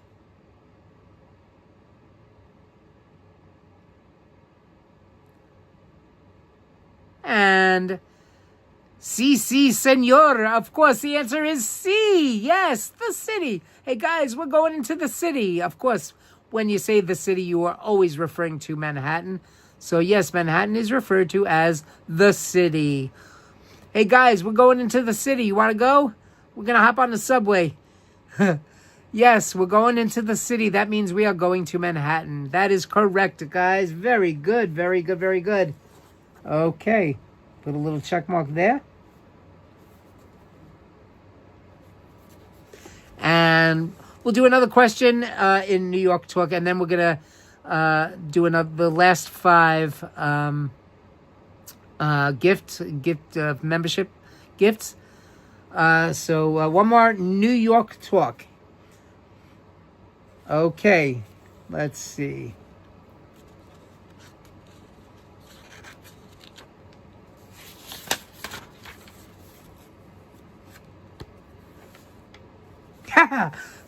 Everybody should get this one correct. Here we go. Here we go. A New York egg cream is A, an automobile accident, B, a blow to the head, C, a drink, or D, a stickball hit. And of course, stickball originated in New York City, but a New York egg cream. Again, a New York egg cream. Rebecca saying this is so fun. Thank you, Al. Oh, my pleasure, Rebecca. My pleasure. A New York egg cream is A, an automobile accident, B, a blow to the head, C, a drink, or D, a stickball hit. C. Everybody's saying C. C, senor. C. C, senor.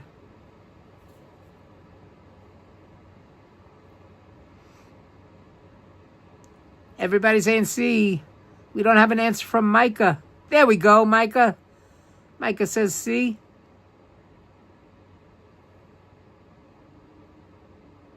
Si, senor. The answer is C. Of course, it's a drink. Of course, it's a drink. We all know that. An egg cream. And by the way, for those of you that have never had an egg cream, David Bangor, Maine said C. Sharon L. Mocha knew that. Of course. Of course, Mocha knew that one. Of course, for those of you that have never had an egg cream, oh, the best. The best, Jerry, the best. Of course, again, my Seinfeld, I usually have to give like a little Seinfeld thing here. But of course, Kenny Banya, the best, Jerry, the best. Egg creams don't contain eggs or cream, and probably originated at a Brooklyn soda fountain. They are made of chocolate syrup, milk, and plain seltzer. That's right, I said seltzer. And are still very popular in most candy stores and diners. And if you've never had an egg cream, you've got to have one. You can make it at home, guys. Again, all you need is...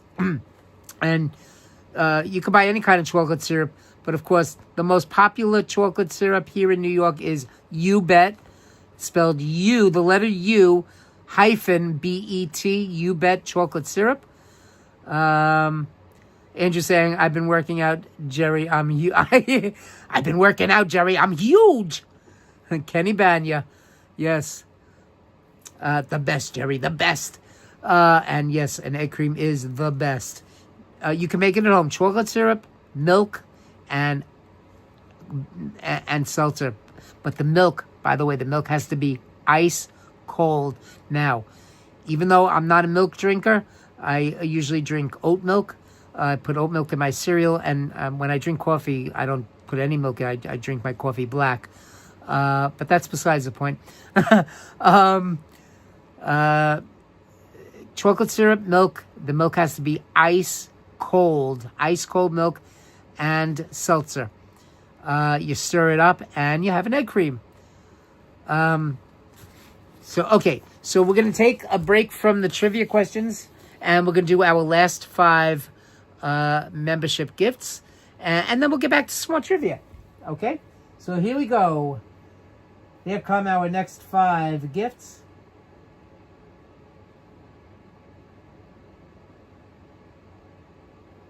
Drum roll, please. And congratulations to, let's see, Diesel Gravy, Rebutter Scissor, Pat Waters Vlog. Oh, Pat Waters Vlogs. Okay. Dan Dizzle Supermod 30. Okay, Dan Dizzle. Shabizzle. And Kate 6813. So again, congratulations to Diesel Gravy, Rebutter Sizer, Pat Waters Vlogs, Dan Dizzle Supermod, and Kate 6813. Congratulations to those 5. You are the newest members of Homies Heard. Congratulations. You get a 1-month membership, and you get to be part of Homies Heard. And of course, since this is the last day or the last weekend of the month, I really should have done a members only live stream. But I had to do this because I was supposed to do it yesterday, guys. And what happened was Ricardo called me and he said, aren't you going to be doing your membership gifting? I said, oh, no, I forgot. So again, thank you so much for reminding me, Ricardo. I'm glad I got it done, of course, before the end of the month. So again, thank you so much for reminding me, Ricardo. And again, Ricardo, I apologize so much that your stream that we did was not monetized. It was my fault. It was totally my fault. I admit it. I am so sorry, Ricardo, that your stream wasn't monetized because I was stupid. I showed my TV with the Nick game. And of course, since the Nick game is copyrighted, it's copyrighted material, you're not supposed to show any part of a sporting event. I was stupid. I was dumb. I aimed my camera at the TV while I was in the kitchen getting my hot chocolate that night, and I was so again, I apologize so much, Ricardo. But yeah, thank you for reminding me. Yeah, my pleasure. Thank you, Ricardo. But I do apologize again that your stream was not monetized. That was totally my fault. Ricardo saying, that's okay. Thank you, Ricardo. Hershey's kisses to you, Ricardo. Thank you. I appreciate it. And again, I appreciate it. Yeah, I know. It was dumb of me. I completely forgot. Why did I aim my camera at the TV with the Nick game, knowing that the Nick game is copyrighted material and you're not supposed to, because people can get monetized from their channels. So you're making money while copyrighted material is being broadcast on TV. So that's why, unfortunately, again, I was stupid. I shouldn't have done that. And again, Ricardo, I do apologize. Challenging to remember all of the demonetization. I know, exactly, Rebecca. There's so many rules. And, again, with like playing music, again, you can't be monetized if you play copyrighted songs. When do you want to do another collab? Oh, definitely, Ricardo. We're definitely going to do another collab. Maybe sometime this coming week. We'll see. It depends on how busy work is. Maybe I could do it after work. Yeah, you know what? Yeah, we could do it after I finish work. one night we could do a collab. And maybe during the collab, maybe I'll even go into the, we'll see. I was going to go into the kitchen and maybe do a cooking thing, but we'll see. Because I don't want to do anything, because don't forget, I do have roommates. So we'll work something out, Ricardo, sometime this week. Maybe next Friday. Yeah, you know what? Next Friday sounds like a good idea. Andrew saying, Alessi Bakery is an Italian bakery in Tampa. It's well known and everyone loves them because of their products. Their products are phenomenal. Oh, interesting. Okay. I don't know if that's if you're related to people from Alessi Bakery, Rebecca, but like Tuesday. Yeah, like Tuesday night. We could do a Tuesday night. Yeah, why not? Okay, or Friday. I think Friday night would be better. I would prefer Friday night. Yeah, because Fridays, yeah, maybe we could do it on Friday night. Okay, Ricardo. So we'll work it out. But who wants to get back to some more trivia? More trivia. Okay. Yes, let's get back to some more trivia. Trivia. Okay, here we go. So back to New York talk. And just checking, it's now an hour and a half into the stream. 15 people are here joining us in my bedroom. Rebecca saying not directly as far as I know. Well, who knows? Okay, so let's just check, see what's going on here. Let me refresh my computer screen so I could see, update the number of likes. We got 19 yikes so far. 19 yikes, so not bad. And again, thank you all so much. Thank you all for spending part of your Saturday evening here with me. Again, we're an hour and a half into the stream. We're an hour and 31 minutes right now. Let's get back. Here we go. All right. Now, guys, here's one that everybody's going to know, especially if you've seen my intro. Everybody's going to know this one. Now, and by the way, they don't say it this way anymore. Here we go. Wash the closing doors would most likely be said regularly by a New York A, Parks Department employee, B, subway conductor, C, a deli counter employee, or D, a sanitation worker. Again, wash the closing doors would most likely be said regularly by a New York Parks Department employee, that's choice A, B, a subway conductor, C, a deli counter employee, or D, a sanitation worker. And now it's said by our good friend Charlie Pellet.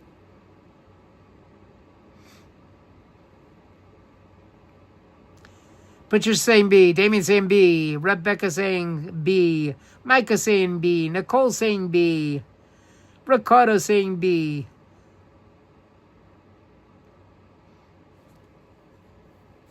Ricardo, if you could plan on coming in September next year when they have the bus festival, you can meet Charlie Pellet. I would love to introduce you to Charlie Pellet. And anybody that's in New York in September for the bus festival, come. It's in Brooklyn, Brooklyn Bridge Park, just under the Manhattan Bridge. It's actually Roebling Park. Everybody's saying B. And, of course, we love the way Charlie Pellet says it. Stand clear of the closing doors, please. Of course. Subway conductor. The old, back in the 70s, that's the way they used to say, wash the closing doors. They didn't even say please. They would just say, watch the closing doors. Now it's stand clear of the closing doors. Oh, and Sharon said B also. Yes. Okay, but I'm not keeping score, guys. I'm not doing points. So yes, everybody says B. Yes, I must have. Let me go back into. Here we go. Yes, Sharon L said B as well. Yes. Okay, everybody said B. Yes, Sharon L and Mocha said B. Watch the closing doors. They didn't even say please. Now it's stand clear of the closing doors. Not even watch the closing doors. It's uttered daily by Metropolitan Transportation Authority, the MTA. And, of course, on the older trains, on the R46s, they still actually have the conductors that announce because they don't have the electronic announcements that Charlie Pellet does. Andrew saying, honestly, the best pastries and desserts are in Tarpon Springs, where it's predominantly Greek. It's also referred to as the Sponge Docks. Oh, okay, interesting. Mocha knew that one? Yep, of course, Sharon. Mocha's smart. He's a smart little bunny wabbit. I love bunny wabbits. Okay, excellent. Okay, so watch the closing doors. Okay.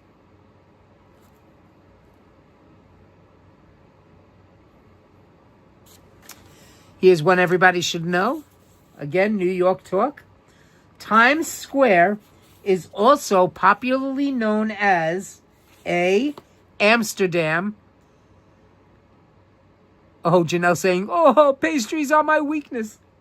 Again, Times Square is also popularly known as A, Amsterdam, B, the land of Oz, C, New York City, or D, the crossroads of the world. Once again, Times Square is also popularly known as A, Amsterdam, B, the land of Oz, C, New York City, or D, the crossroads of the world. Oh, Andrew's saying it's pronounced Tarpon. Oh, okay, I thought it was Tarpon. Tarpon. As a matter of fact, the first time I remember Andrew said that once in one of my streets way back, probably from about a year ago, and I think I pronounced it tampon. Tampon Springs. Anyway, D. Everybody saying D. Ricardo said D. Patricia Cruz said D. Rebecca said D. Sharon said D. Damien said D. Nicole said D. Everybody said D. Micah said D. Andrew said D. Of course. Of course, it is the crossroads of the world. Yes, Times Square, the crossroads of the world. Everybody knows that. There we go. Rebecca just sent an X as the crossroads of the... Yes, exactly. Tampon... Exactly, Sharon. Tampon Springs. That was my mistake because I read it so quickly. I guess the chat was going too fast. I said Tampon Springs. Anyway, yes, it's called, it's also known as the crossroads of the world. One of my least favorite places, Manhattan, Times Square. But one day I do have to get to Times Square because I want to do a stream in the new number one Times Square, where they have the brand new ball that they used on New Year's Eve. Okay. So yeah, the area in and around the intersection of Broadway and 7th Avenue, known also as Times Square, has been identified with New York's theater district for a century. It attracts millions of visitors from all over the world to its stage productions, bright lights, hotels, restaurants, and all-night vitality. Many have dubbed it the heart of New York, or even the world for that matter. During the beginning of the 20th century, the square was filled with vaudeville theaters, the lavish movie houses, dancing and live performances abounded. During the 1960s, adult bookstores and pornography theaters appeared. In the 1980s, rehabilitation efforts began. This section of Manhattan is still undergoing an extraordinary revitalization. So there you go. That is all the history that you need to know about Times Square. And the heart of Manhattan, actually, they call the area by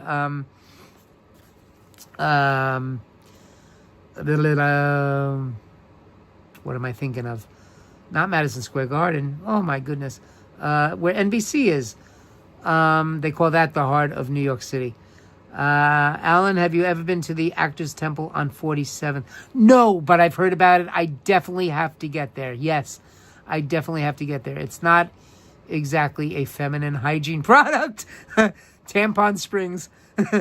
Sorry about that, Andrew. Anyway, a Rockefeller Center, of course. Rockefeller Center is also called the heart of New York City. Okay. Okay. Here's an interesting one. Let's see if you know this one. The popular name given to the Manhattan House of Detention at 100 Center Street, where a lot of criminals have been lately. The popular name given to the Manhattan House of Detention at 100 Center Street is A, Sing Sing, B, the Rotten Apple, C, the Rock, or D, the Tombs. I'm definitely going to get there. I've heard a lot about it, Rebecca. I definitely have to get there. The Actors Temple, yes. Definitely have to get there. I know it's in where is it? It's in Hell's Kitchen. Correct? It's in the Hell's Kitchen area? Anyway, okay. So let's see. Rebecca saying D. Patricia Cruz saying D. Sharon saying I don't know. Nicole saying A. Again, the popular name given to the Manhattan House of Detention at 100 Center Street. A, Sing Sing. B, the Rotten Apple. C, Rock. Or D, the Tombs. Andrew saying A. Nicole saying A. 47th and 8th. Okay, yes. So that's definitely Hell's Kitchen. Okay. I definitely want to get there. Great Cantor and Congregation, 47th and 8th. I'm definitely going to get there, Rebecca. Absolutely. I wonder if they'd let me do a live stream there. That would be cool if they do. Damien saying The Rock, a total guess. Sharon L saying C. Janelle saying LOL, Rotten Apple. I thought Rikers Island would have been a choice. Interesting, Andrew. But no, Rikers Island, unfortunately, Rikers Island is not at 100 Center Street. Rikers Island is actually an island in on the Queens side. And they do not allow cars on Rikers Island. There's a bus. You have to take a city bus that goes to Rikers. I think it's the Q100 that goes to Rikers. But I have no reason to go to Rikers. I never do. Never want to. So, okay, yeah. Well, Rebecca, if I do, I will definitely... I would, if they allow it, I would definitely do a live stream. And hello to Pat Waters Vlogs. Hey, Pat. Good to see you. You're very welcome. You're very welcome. You got a 1-month free membership to Homie's Herd. So welcome, Pat. Okay, so again, here's the question. The popular name given to the Manhattan House of Detention at 100 Center Street is A, Sing Sing, B, Rotten Apple, C, The Rock, or D, The Tombs.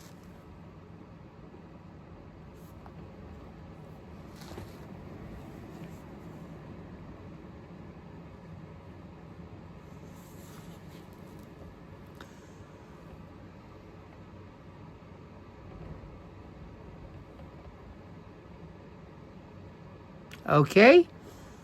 So again, let me go back and see what people chose. Janelle said The Rotten Apple.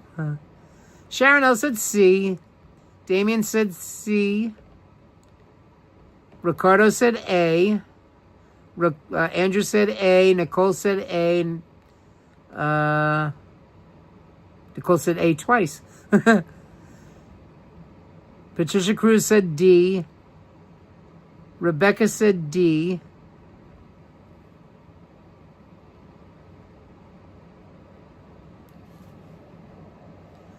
The correct answer is D, yes, it's called the Tombs. And there are a lot of the celebrities that had gone to the Tombs when they got arrested. 100 Center Street, yes.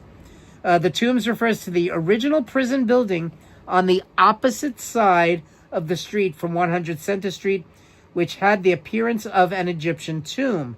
This building was completed in 1838 on the site of the filled-in collect pond. The present building, 100 Center Street, which includes the New York City Criminal Court building and the Manhattan... Wait, I got to flip the page.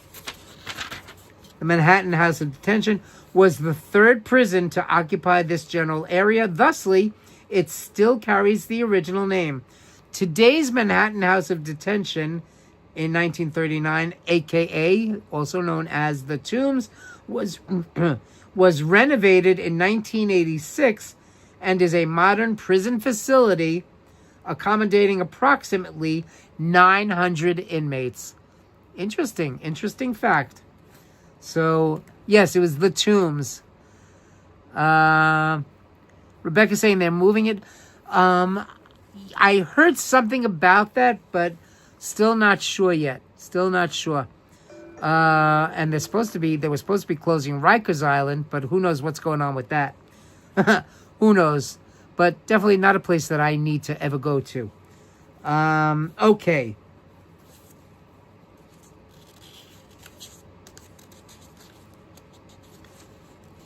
Let's see. Okay. Here we go. Where is Sing? Sing Sing is upstate. Upstate New York. It's way upstate. I forget what area of upstate, but it's upstate New York. Yeah. Sing Sing is upstate New York. Okay. Here we go. Next question. We're still in the topic of New York talk. At the beginning of the 20th century, the most popular nickname for New York City was A, the Big Apple, B, Father Knickerbocker, C, the City of Kings, or D, World Trade Center. Again, at the beginning of the 20th century, so that would be the beginning of the 1900s. So at the beginning of the 20th century, actually it would be 1901, because the century actually begins in the year 1. So, or actually the very first century would have been in the year 101, because remember there was no year 0, right? Ossining, there we go. Thank you, Sharon. Sharon saying I grew up in Ossining. Yes, there we go. Sing Sing is in Ossining. So okay, Rebecca saying A, Damien saying the Big Apple. Westchester County. Yes, Westchester County. Nicole saying A. Andrew saying A. Ricardo saying A. Pat Waters Vlog saying A. Again, at the beginning of the 20th century, the most popular nickname for New York City was A, the Big Apple, B, Father Knickerbocker, C, the City of Kings, or D, World Trade Center. So everybody is saying A. Everybody's saying A. I'm talking like this, and my mouth is, there we go. There's my mouth. See? There's my mouth. Pretty smile. Anyway. Wow, an hour and 47 minutes has flown by. 14 people here in the chat. So glad that you're here spending part of your Saturday evening here with me. Thank you. Everybody's saying A. A. Guess what? You are all 100% wrong. Everybody's wrong. Okay. It didn't become the Big Apple until the mid-20th century. At the very beginning of the 20th century, it was B, Father Knickerbocker. Father Knickerbocker was a fictional Dutch burger, and burger is spelled B-U-R-G-H-E-R, not a hamburger. A fictional Dutch burger who was the early 20th century symbol of New York, particularly Manhattan. And by the way, that's where they got the name for the New York Knickerbockers. That's right. My basketball team, my New York Knicks, the word Knicks is short for Knickerbocker. So, right, Rebecca? Whoa. Yes. So, Knickerbocker, Father Knickerbocker was a fictional Dutch burgher, B-U-R-G-H-E-R, a burgher, not a burger, not a hamburger, who was the early 20th century symbol of New York, particularly Manhattan. So, fictional character, interesting.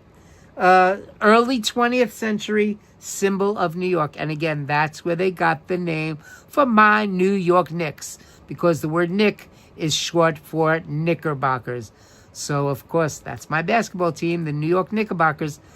Andrew asking Sharon, have you ever been to the mall in Nanuet? Oh, I love the Nanuet Mall. Yes.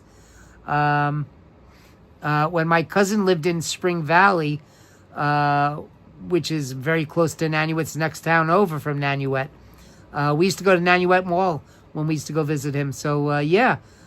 And Rebecca saying, so unaware was I. And Pat Waters, a vlog, saying, makes sense now? Yes, yes. So, yeah, that's where they got the name for the New York Knickerbockers. But we just call them the Knicks. So, another interesting tidbit of information. I'm glad that you enjoyed that.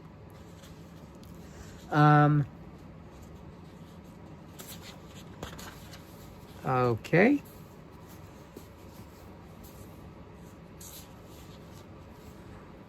Okay. Here's another good question. All of the following are popular sayings except, again, all of the following are popular New York sayings except A, it's as busy as Grand Central Station. B, I know a bridge in Brooklyn that's for sale. C, give them a big Bronx cheer. Or D, it's as fast as a New York taxi.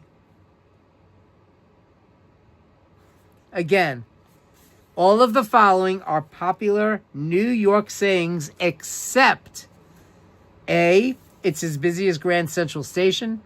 B, I know a bridge in Brooklyn that's for sale. C, give them a big Bronx cheer. We all know what a Bronx cheer is, don't we? Or D, it's as fast as a New York taxi. Rebecca saying D. Damien saying D.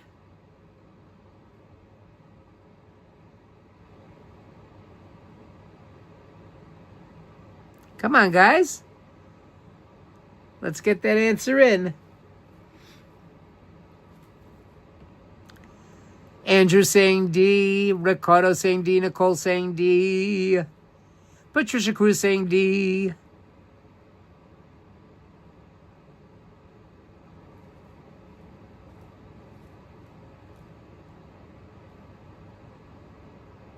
Sharon doesn't know. Take a guess, Sharon. A, B, C, or D?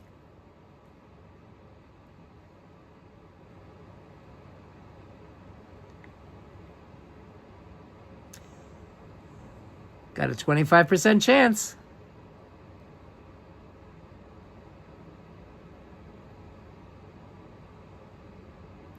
Okay. Well, let's go through them one by one. Here we go. I'm going to give you the answer. Choice A, it's as busy as a Grand Central Station. Yes, that's a popular one, of course. Sharon L said D. So choice A would not have been one of the choices. B, I know a bridge in Brooklyn that's for sale. Come on, how many times have you heard that one? I know a bridge in Brooklyn that's for sale. So everybody's heard that one. C, giving them a big Bronx cheer. I'm not going to give you a Bronx cheer on this live stream because it's rude. So we all know what the Bronx cheer is. So, of course, the answer has to be choice D. It's as fast as a New York taxi. No, of course, it's as fast as a New York minute. Many people say it's as fast as a New York minute, suggesting that in this city, time travels at a quicker pace. And yeah, New York is known for being very, very fast-paced. That's why I love living here. I can never live anywhere else, guys. It's just the pace in other areas, in other towns, other states, it's much slower than New York. I love living in New York because it's very, very fast-paced. Yes, you have rude people here that are always in a rush to get someplace. They don't say excuse me. They just bump into you when they're in a rush.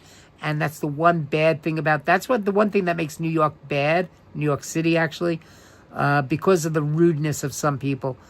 They're just in so much of a rush because they have to be someplace. But, Ian Manila, hey, oh my goodness. What's going on with you? I haven't seen you in oh my God, in a New York minute. It's been a while. Hello, Ian Manillo. Welcome back. It's good to see you again. Haven't seen you in a while, a long time. Welcome back. Patricia's saying it is snowing in Ormond Beach, Florida. Oh my God. It's snowing. It's snowing in Florida. Oh, goodness gracious. Wow. Snowing in Ormond Beach, Florida. Wow. And I know that Pensacola had snow, but that is hysterical. We're almost approaching 2 hours. We're about 5 minutes away from 2 hours, guys. So maybe we'll wrap it up. We'll give a few more questions. Let's see. We're still in the subject of New York talk. Okay, here we go. I've been great. How have you been?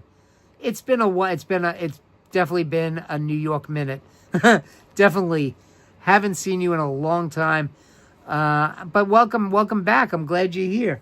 Okay, here we go. In New York City, a Manhattan special is most likely A, a subway line, B, coffee-flavored soda, C, a prostitute, also known as a hooker, or D, a black eye. Again, in New York City, a Manhattan special is most likely A, a subway line, B, coffee-flavored soda, C, a prostitute, or D, a black eye.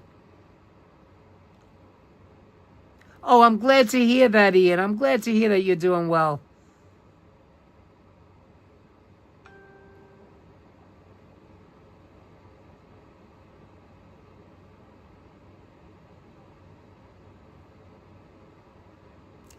Patricia Cruz saying B.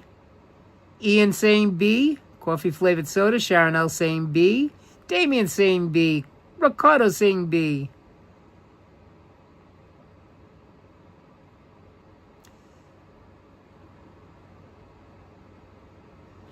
Andrew saying that's a stereotype. Rudeness is everywhere, but New York gets a bad rap.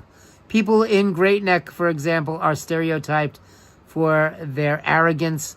But I worked in Great Neck and loved the people. Yeah, I have a lot of friends that live in Great Neck. Great Neck, one of the wealthier sections of Nassau County. Love Great Neck. I have friends in Great Neck. Beautiful, beautiful area. You know something? Maybe I'll even, once the weather gets warmer, maybe in the spring or summertime, maybe I'll go out to Great Neck. I'll take the Long Island Railroad. Notice I said the Long Island Railroad, also known as the LIRR, Long Island Railroad. Long Island Railroad. And again, people, please don't call it the LIRR. It is not the LIRR. It is the LIRR, Long Island Railroad. Okay, again, so everybody was saying coffee-flavored soda, I believe. B. Everybody said B. Oh, yeah, of course. And those of you that are fans of Danette and Anthony, they had also, they love their coffee-flavored soda. Yes, Manhattan Special. And, oh, by the way, I found it at Fairway. They sell, I got to buy it next time I'm there. I love Manhattan Special. It is such a good soda. Oh, yes, it is a coffee-flavored soda. It is sold, it says in here that it's sold in New York City delis and candy stores. You don't find too many candy stores around. You know, they might have it at the Lexington Avenue luncheonette. If you remember last year, or was it last year or maybe a year and a half ago, I did a live stream from the Lexington Avenue Luncheonette on Lexington and 83rd Street. There's a line to get into that place, guys. I didn't say B. I didn't know that. But yes, it is a coffee-flavored soda, yes. And it's outrageous.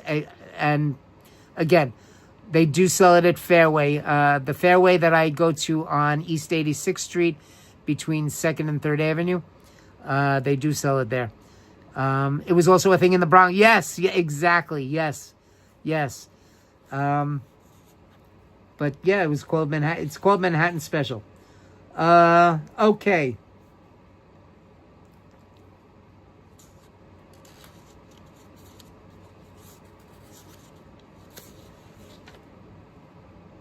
Okay, here we go. Easy question. What is the unofficial name or the nickname of the Queensboro Bridge? There's no choices for this. What is the nickname or the unofficial name of the Queensboro Bridge?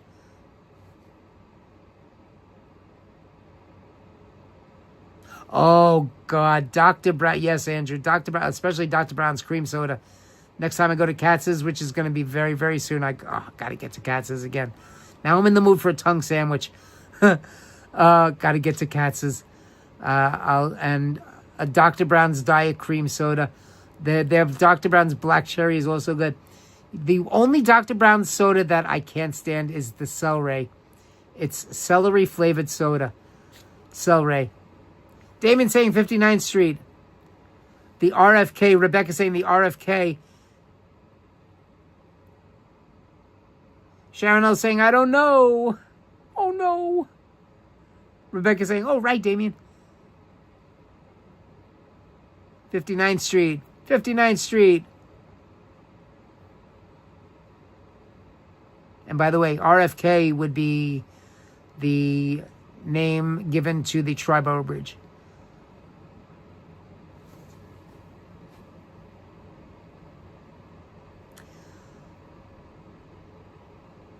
Patricia Cruz saying the Ed Koch Bridge.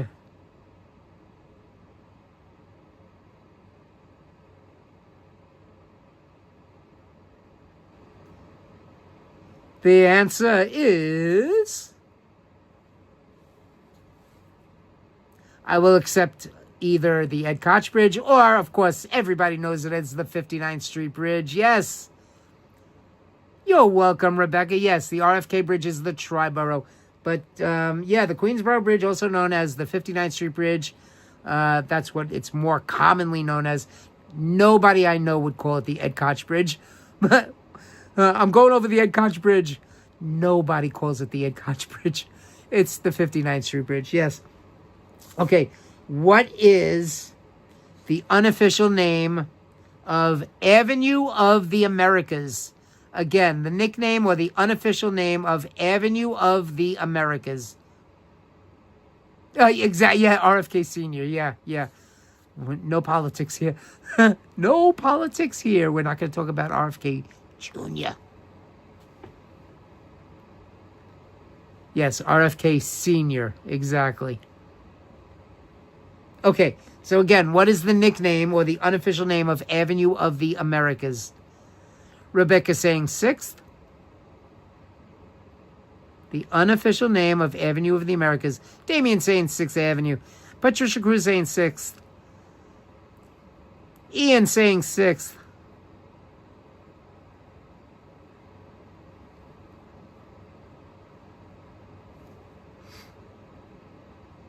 Anybody else?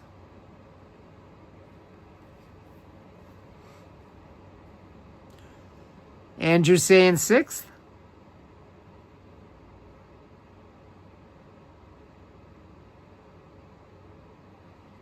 Pat Waters Vlog saying 6th.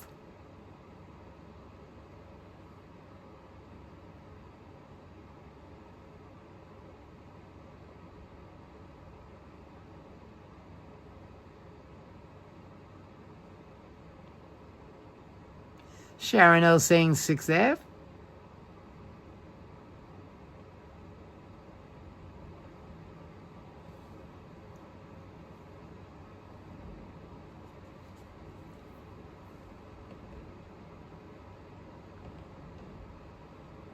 Anybody else? Let's see. Ricardo saying 6th. I haven't seen Micah. Micah, where are you? Still here? Is Micah still here?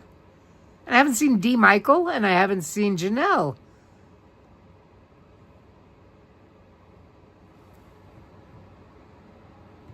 I don't even know what time it is. Oh, wow, it's 8:49 already.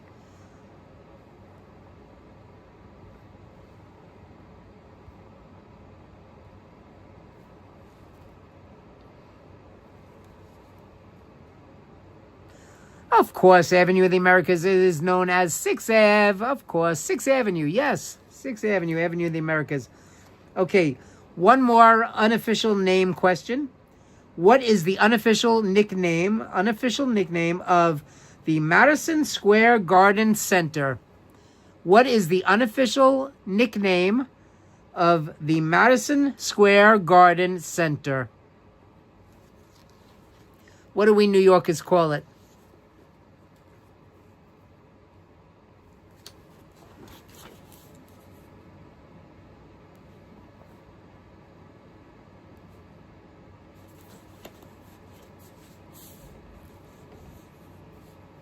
There's Micah. There's Micah. Yes, Micah, exactly. 6th Ave. Damien saying MSG. Sharon L saying MSG.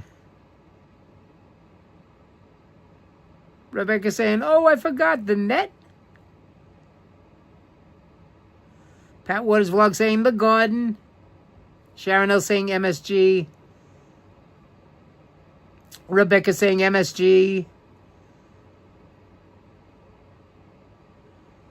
Ricardo saying MSG. Patricia saying the Garden. Sharon L saying disregard my first answer. No problem. Rebecca saying the Garden.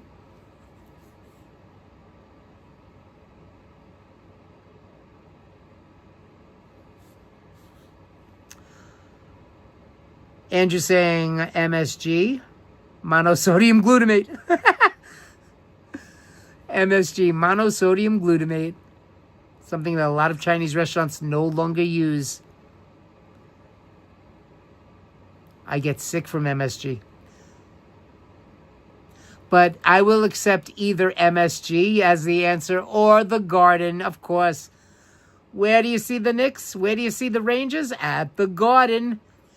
That's right, MSG, Madison Square Garden, also known as MSG or the Garden. I will accept either answer, of course. And, of course, where do you see your Knicks play? On MSG Network on TV.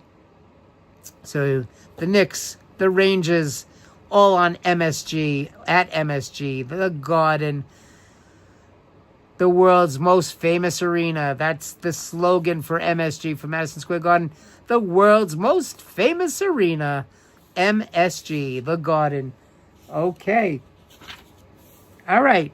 You guys seem to be enjoying this, and we're over 2 hours already, and guess what? I'm starving. I got to eat something. So we're going to wrap up in, let's see, we'll give it,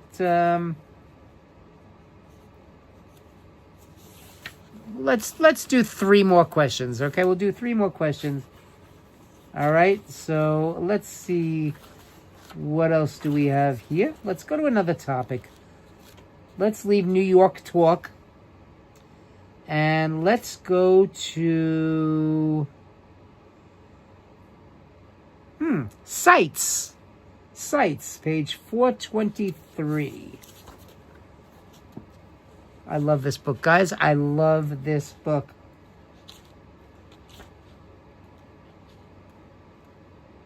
Okay, here we go. Sites.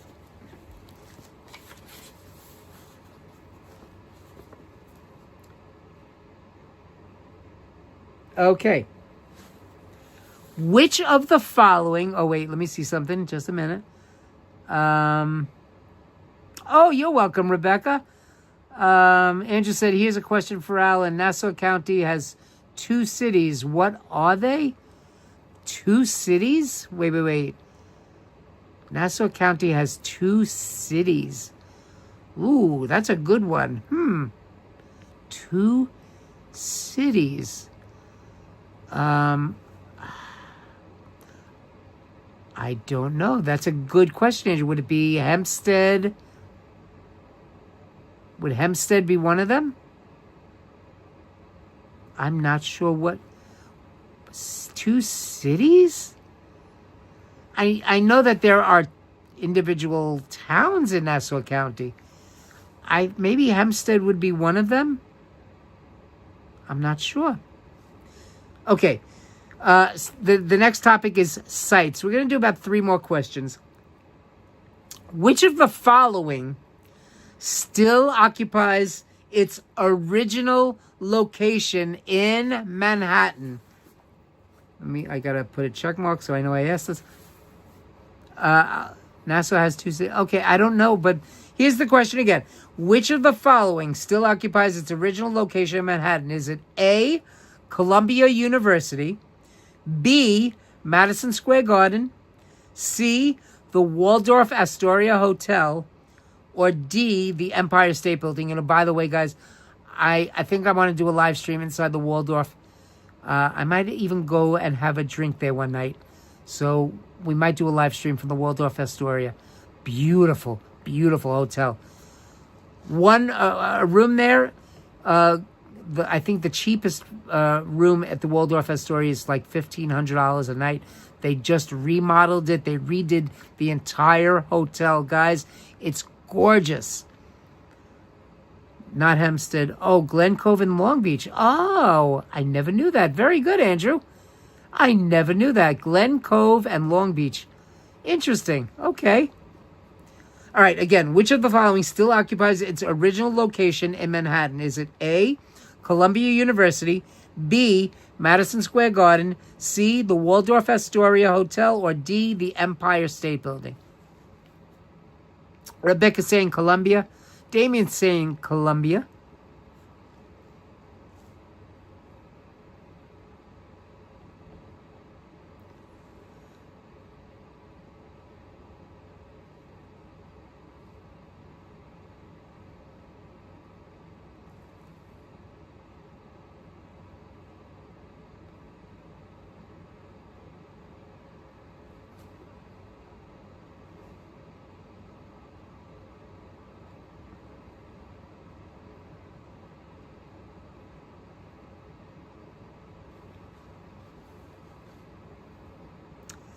Everybody's saying A, Columbia University. Sharon's saying A. Andrew's saying A. Sally's skipping. Hey, Sally, you're back. Patricia's saying the Waldorf. So it looks like everybody said A. Rebecca said A. Damien said A. Ricardo said A. Sally said A. Andrew said A. Sharon L. said A. Patricia said the Waldorf Astoria. Still haven't gotten an answer from Micah. Nicole. Hey, Nicole, welcome back. Nicole said A.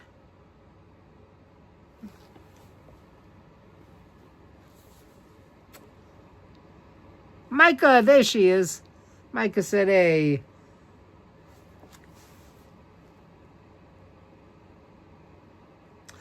I'll tell you what it's not, because we all know that Madison Square Garden, its original location was adjacent to Madison Square Park.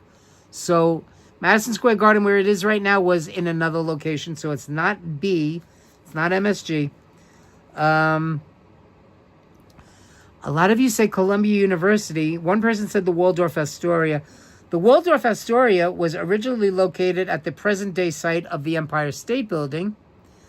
And Susanna is still here. I'm just listening to the questions and answers.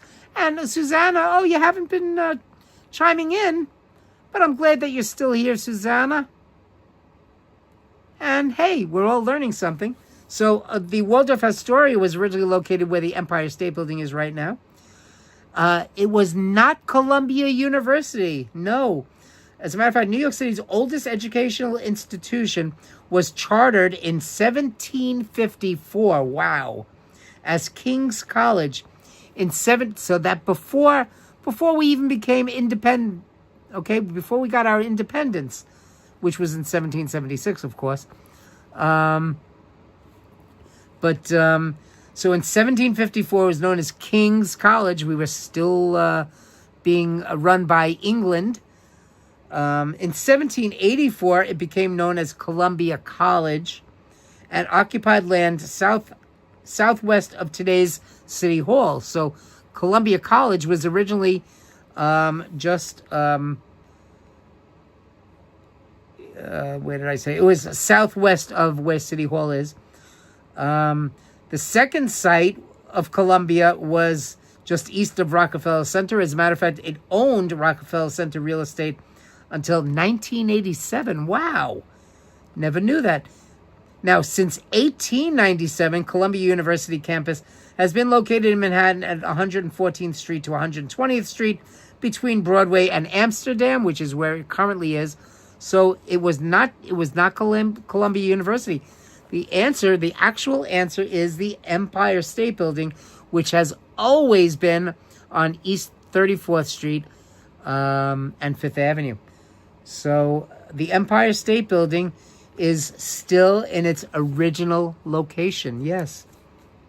Okay. But the Waldorf Astoria was originally located in what is now the Empire State Building. Very, very interesting question. Wow. Okay. And Andrew, thank you, by the way, for that question. These are headbanging, humbling. Right? Yeah, these are definitely, it really makes you want to think. But yeah, it was not Columbia. A lot of you say Columbia. Okay. So, okay. Let's see. Another question on the topic of sites.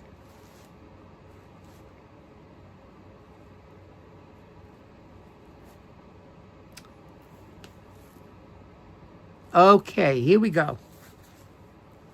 Andrew saying, if I'm not mistaken, Columbia University is a private college. It's not part of CUNY. That is correct, yes. It's a private college, absolutely, yes. Or I should say a private university. Got to pay a lot of dinero to get into Columbia. It's a very expensive university. Anyway, next question. This portion of New York City is considered international territory. This part of New York City is considered international territory. Is it A, the World Trade Center, B, Kennedy Airport, C, the United Nations headquarters, or D, Liberty Island? Again, this portion of New York City is considered international territory. A, the World Trade Center, B, JFK Kennedy Airport, C, the United Nations headquarters, the UN, or D, Liberty Island.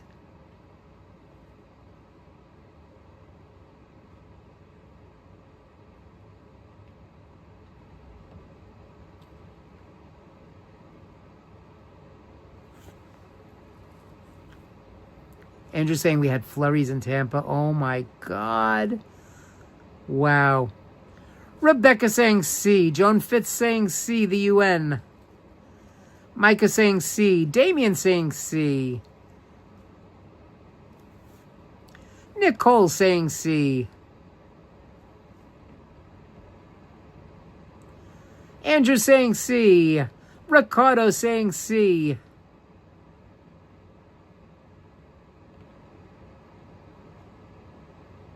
Sharon L saying C. Sharon and Mocha saying C.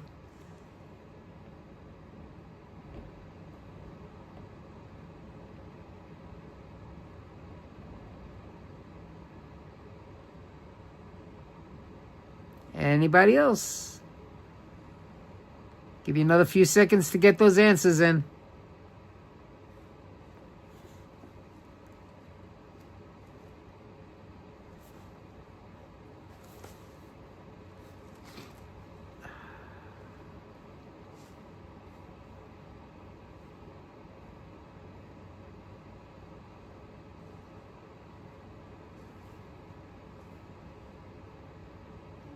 Okay, guys.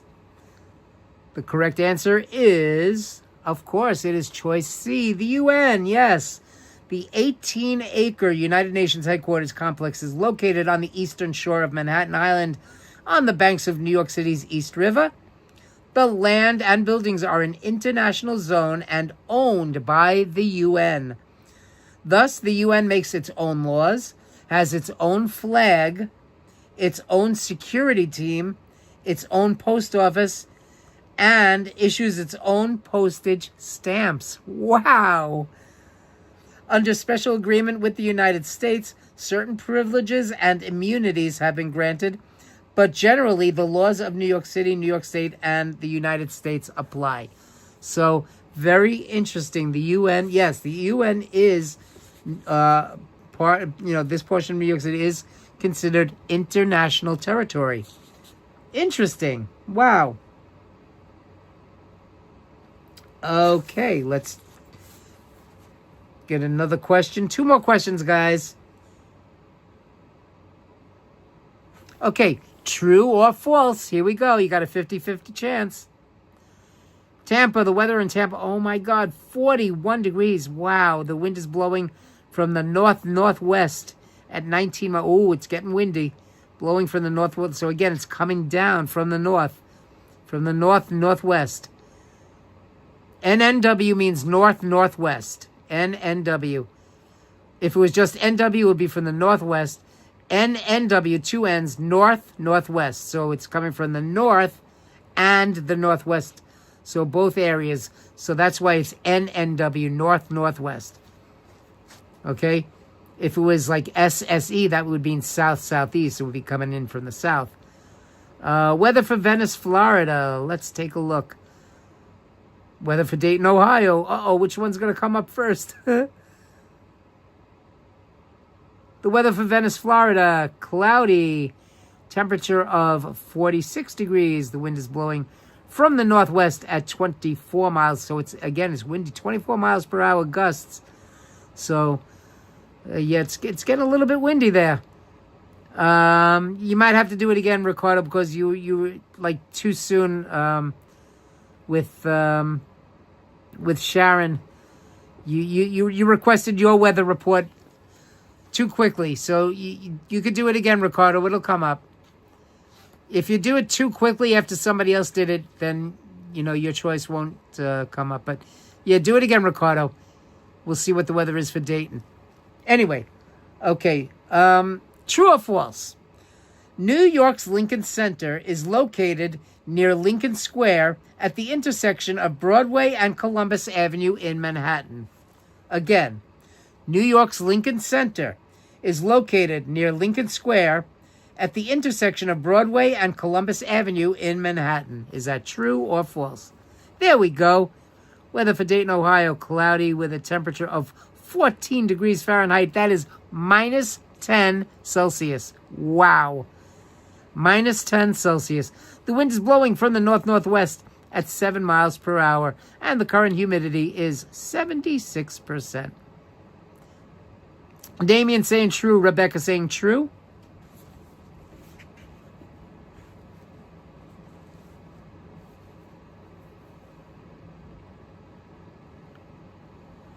Ricardo saying true.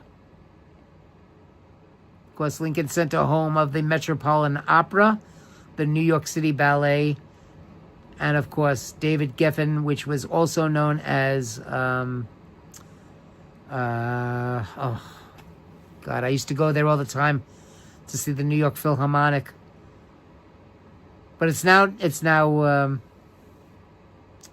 oh God, you see how the memory starts to go, guys? Anyway, it's Geffen Hall now. Avery Fisher Hall. It's where the New York Philharmonic performs. So those 3 buildings, part of Lincoln Center, and of course, across the street, you've also got the dance school, and the School of Music. True. Everybody's saying true. Rebecca saying the Symphony Hall. Well, yeah, that's it's now Geffen Hall. It used to be Avery Fisher Hall, where the New York Philharmonic performs.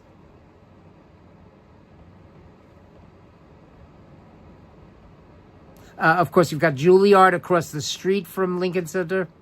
So, a lot of famous buildings in that area. And yes, the answer is true. Yes, Lincoln Center is named after the nearby square at 65th Street and Broadway, Lincoln Center.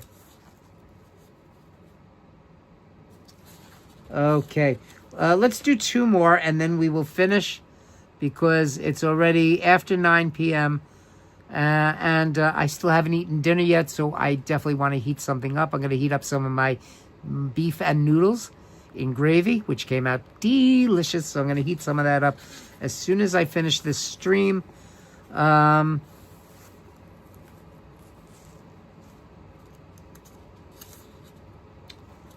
Let's see if I can find. Okay, here we go.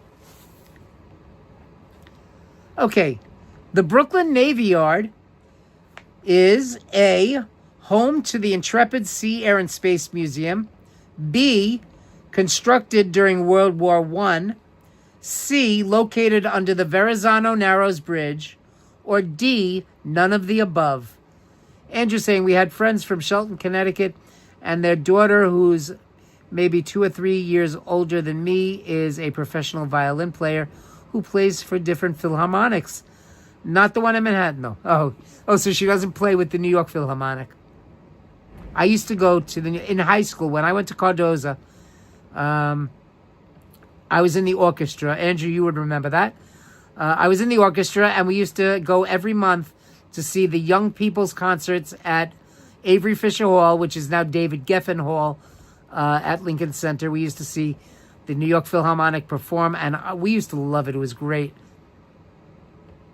So Rebecca saying A, Damien saying A, Andrew saying A, Ricardo saying A.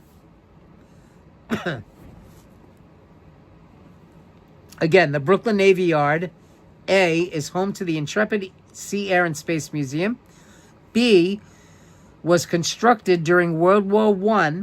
C, is located under the Verrazano Narrows Bridge. Or D, none of the above. Patricia's saying C.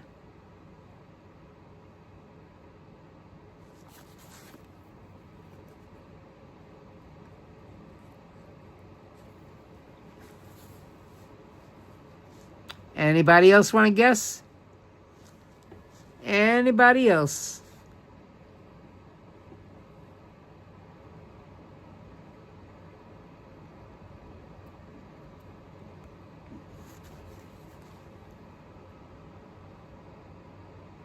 Yes, Mr. Gorelick. Oh my! Wait a second. No, that was junior high school, Andrew. That was 67. That was junior high school 67. That was Mr. Gorelick. How's that for a good memory? Yeah, that was in junior high.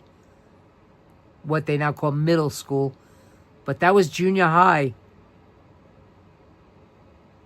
Mr. Gorelick.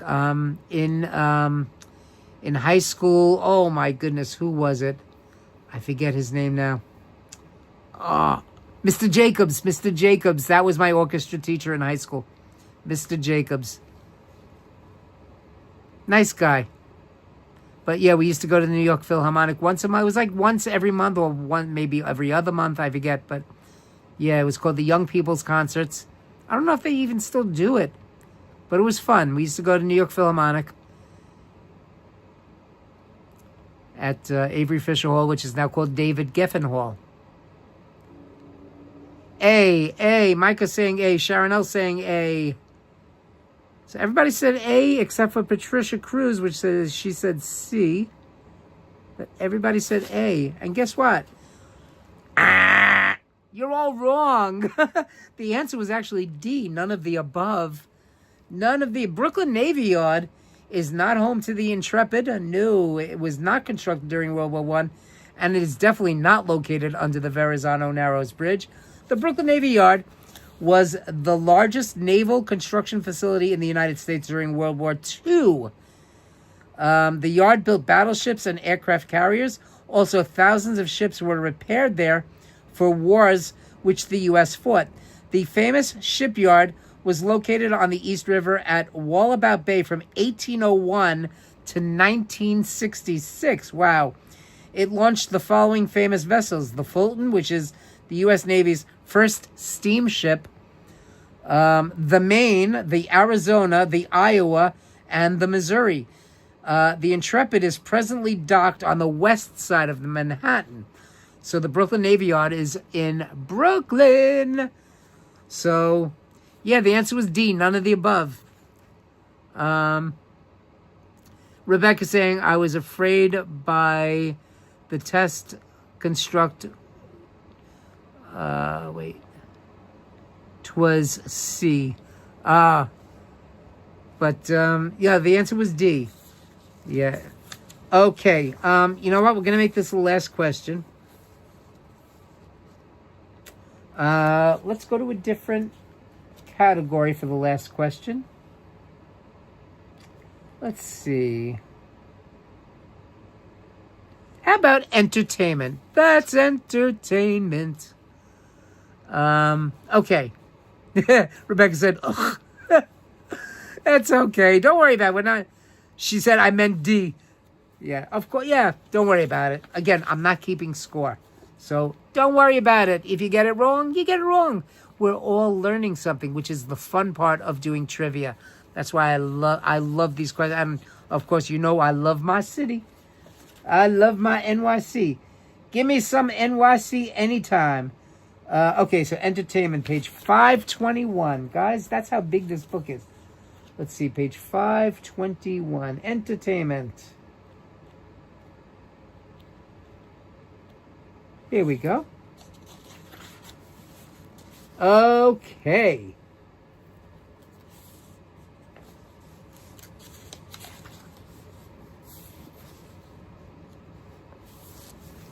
Okay, here we go. So this is going to be the last question, guys. And then I'm going to go get myself some dinner. We're going to end the stream. And again, first, let me thank my moderators. My mods, I cannot do this without you guys. Mwah. You are awesome. I love you guys. Thank you, thank you, thank you. My mods are awesome.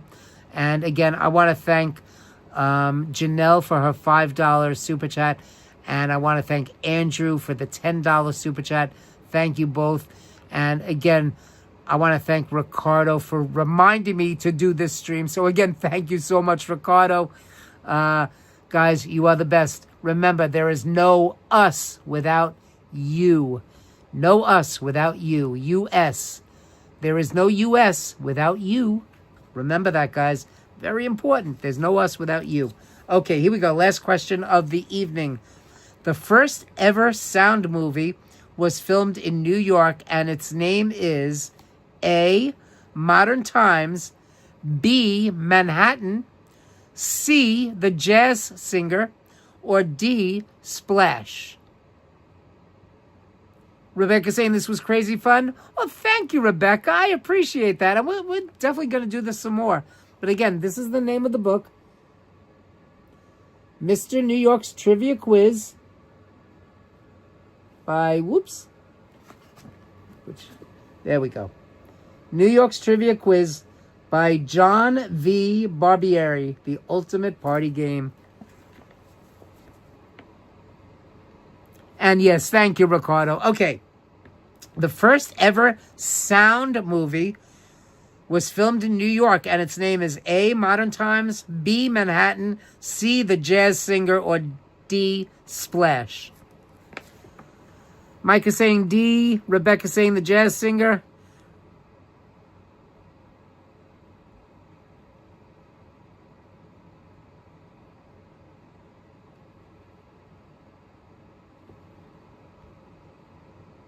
Andrew saying A.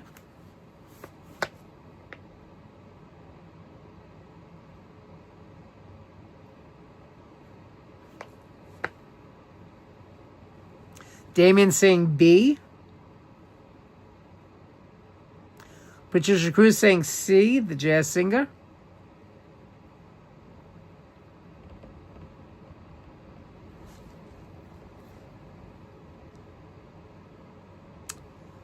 Keep getting those answers in, guys. This is the last question of the evening.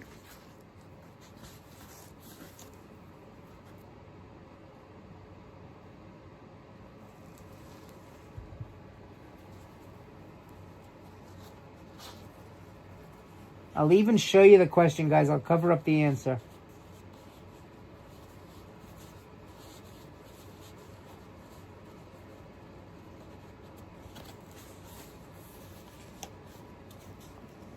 Let's see. Can I do this? Such a thick book.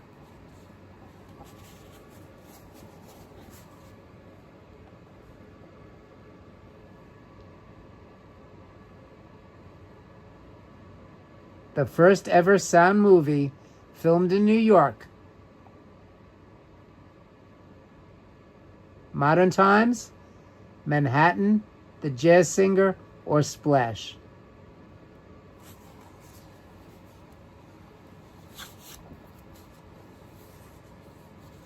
Rebecca says, can you repeat the question? I just showed it to you.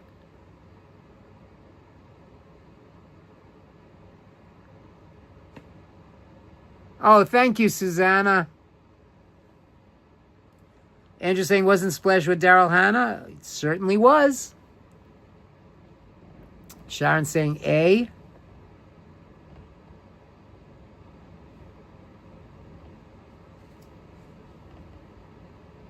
Rebecca saying, I'll stick with C.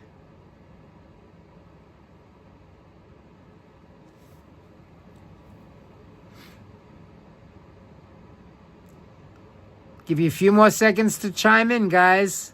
A few more seconds, and then we're going to wind it up.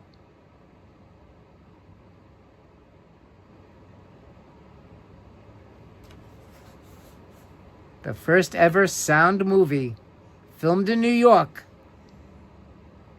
Was it A, Modern Times, B, Manhattan, C, The Jazz Singer, or D, Splash? Micah saying A. Rebecca saying, although B makes sense.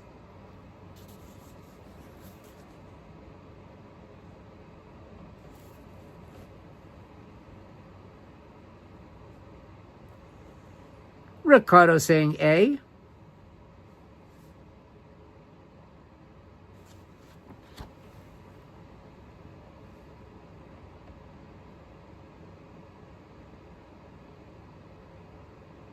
And the correct answer is choice C, The Jazz Singer. The first sound movie was The Jazz Singer in 1927, starring Al Jolson, who portrayed a singer born into poverty on New York's Lower East Side, who fulfills his dreams and sees his name in lights on Broadway. The movie provides a stunning scene of Times Square, lasting approximately 1 minute. The Jazz Singer, the original Jazz Singer, by the way, in 1927, Al Jolson.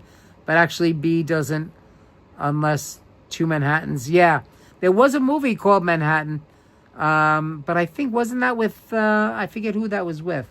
But anyway, yay! Thank you, Rebecca. And again, thank you to everybody. I really, really appreciate you guys being here, and congratulations to the 10 new members of Homies Heard, especially you, Rebecca, and everybody else that became a member. So thank you all. And Natasha, hey Natasha, oh, it's so good to see you. How you doing? I'm glad you're here, Natasha. You missed trivia. Oh no, but it's okay. Woody Allen, yes, thank you, Rebecca. That's right. It was Woody Allen, Manhattan. That's right. So yes, you made it, Natasha. Yay! Wow, I never knew. Yeah, but Neil Diamond, right. Neil Diamond was in the remake of The Jazz Singer, of course. And I want to definitely see that new movie, Song Sung Blue, all about Neil Diamond. Well, you know, about Neil Diamond. It's not really about Neil Diamond's life, but all of Neil Diamond's greatest songs. And of course, what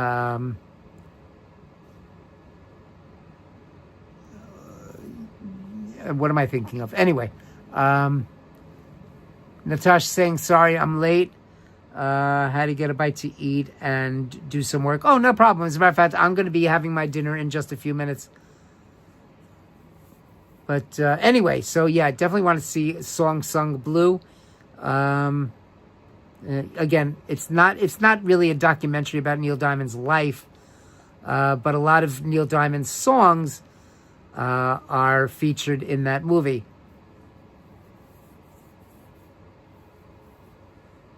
Bum, bum, bum. Good times never seem so good. So good, so good, so good.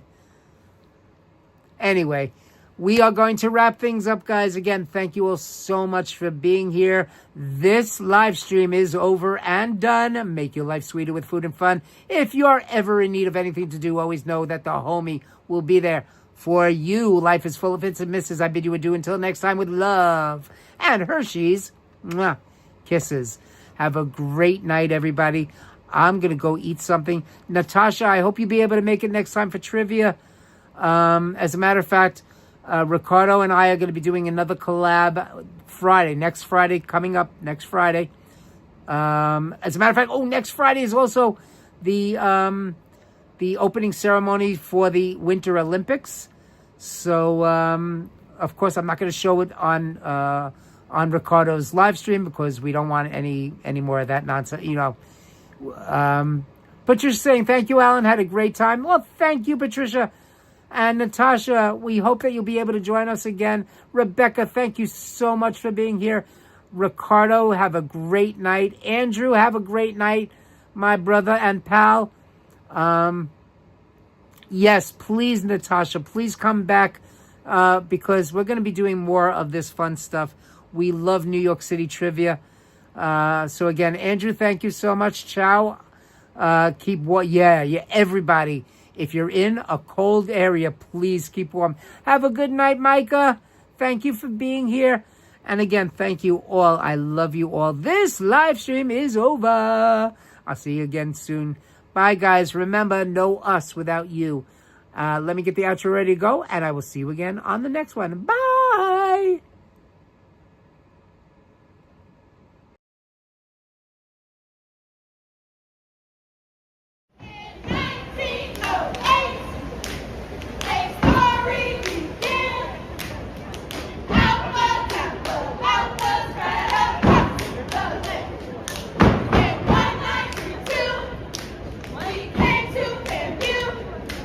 The painter out the chapter is here to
Thank you.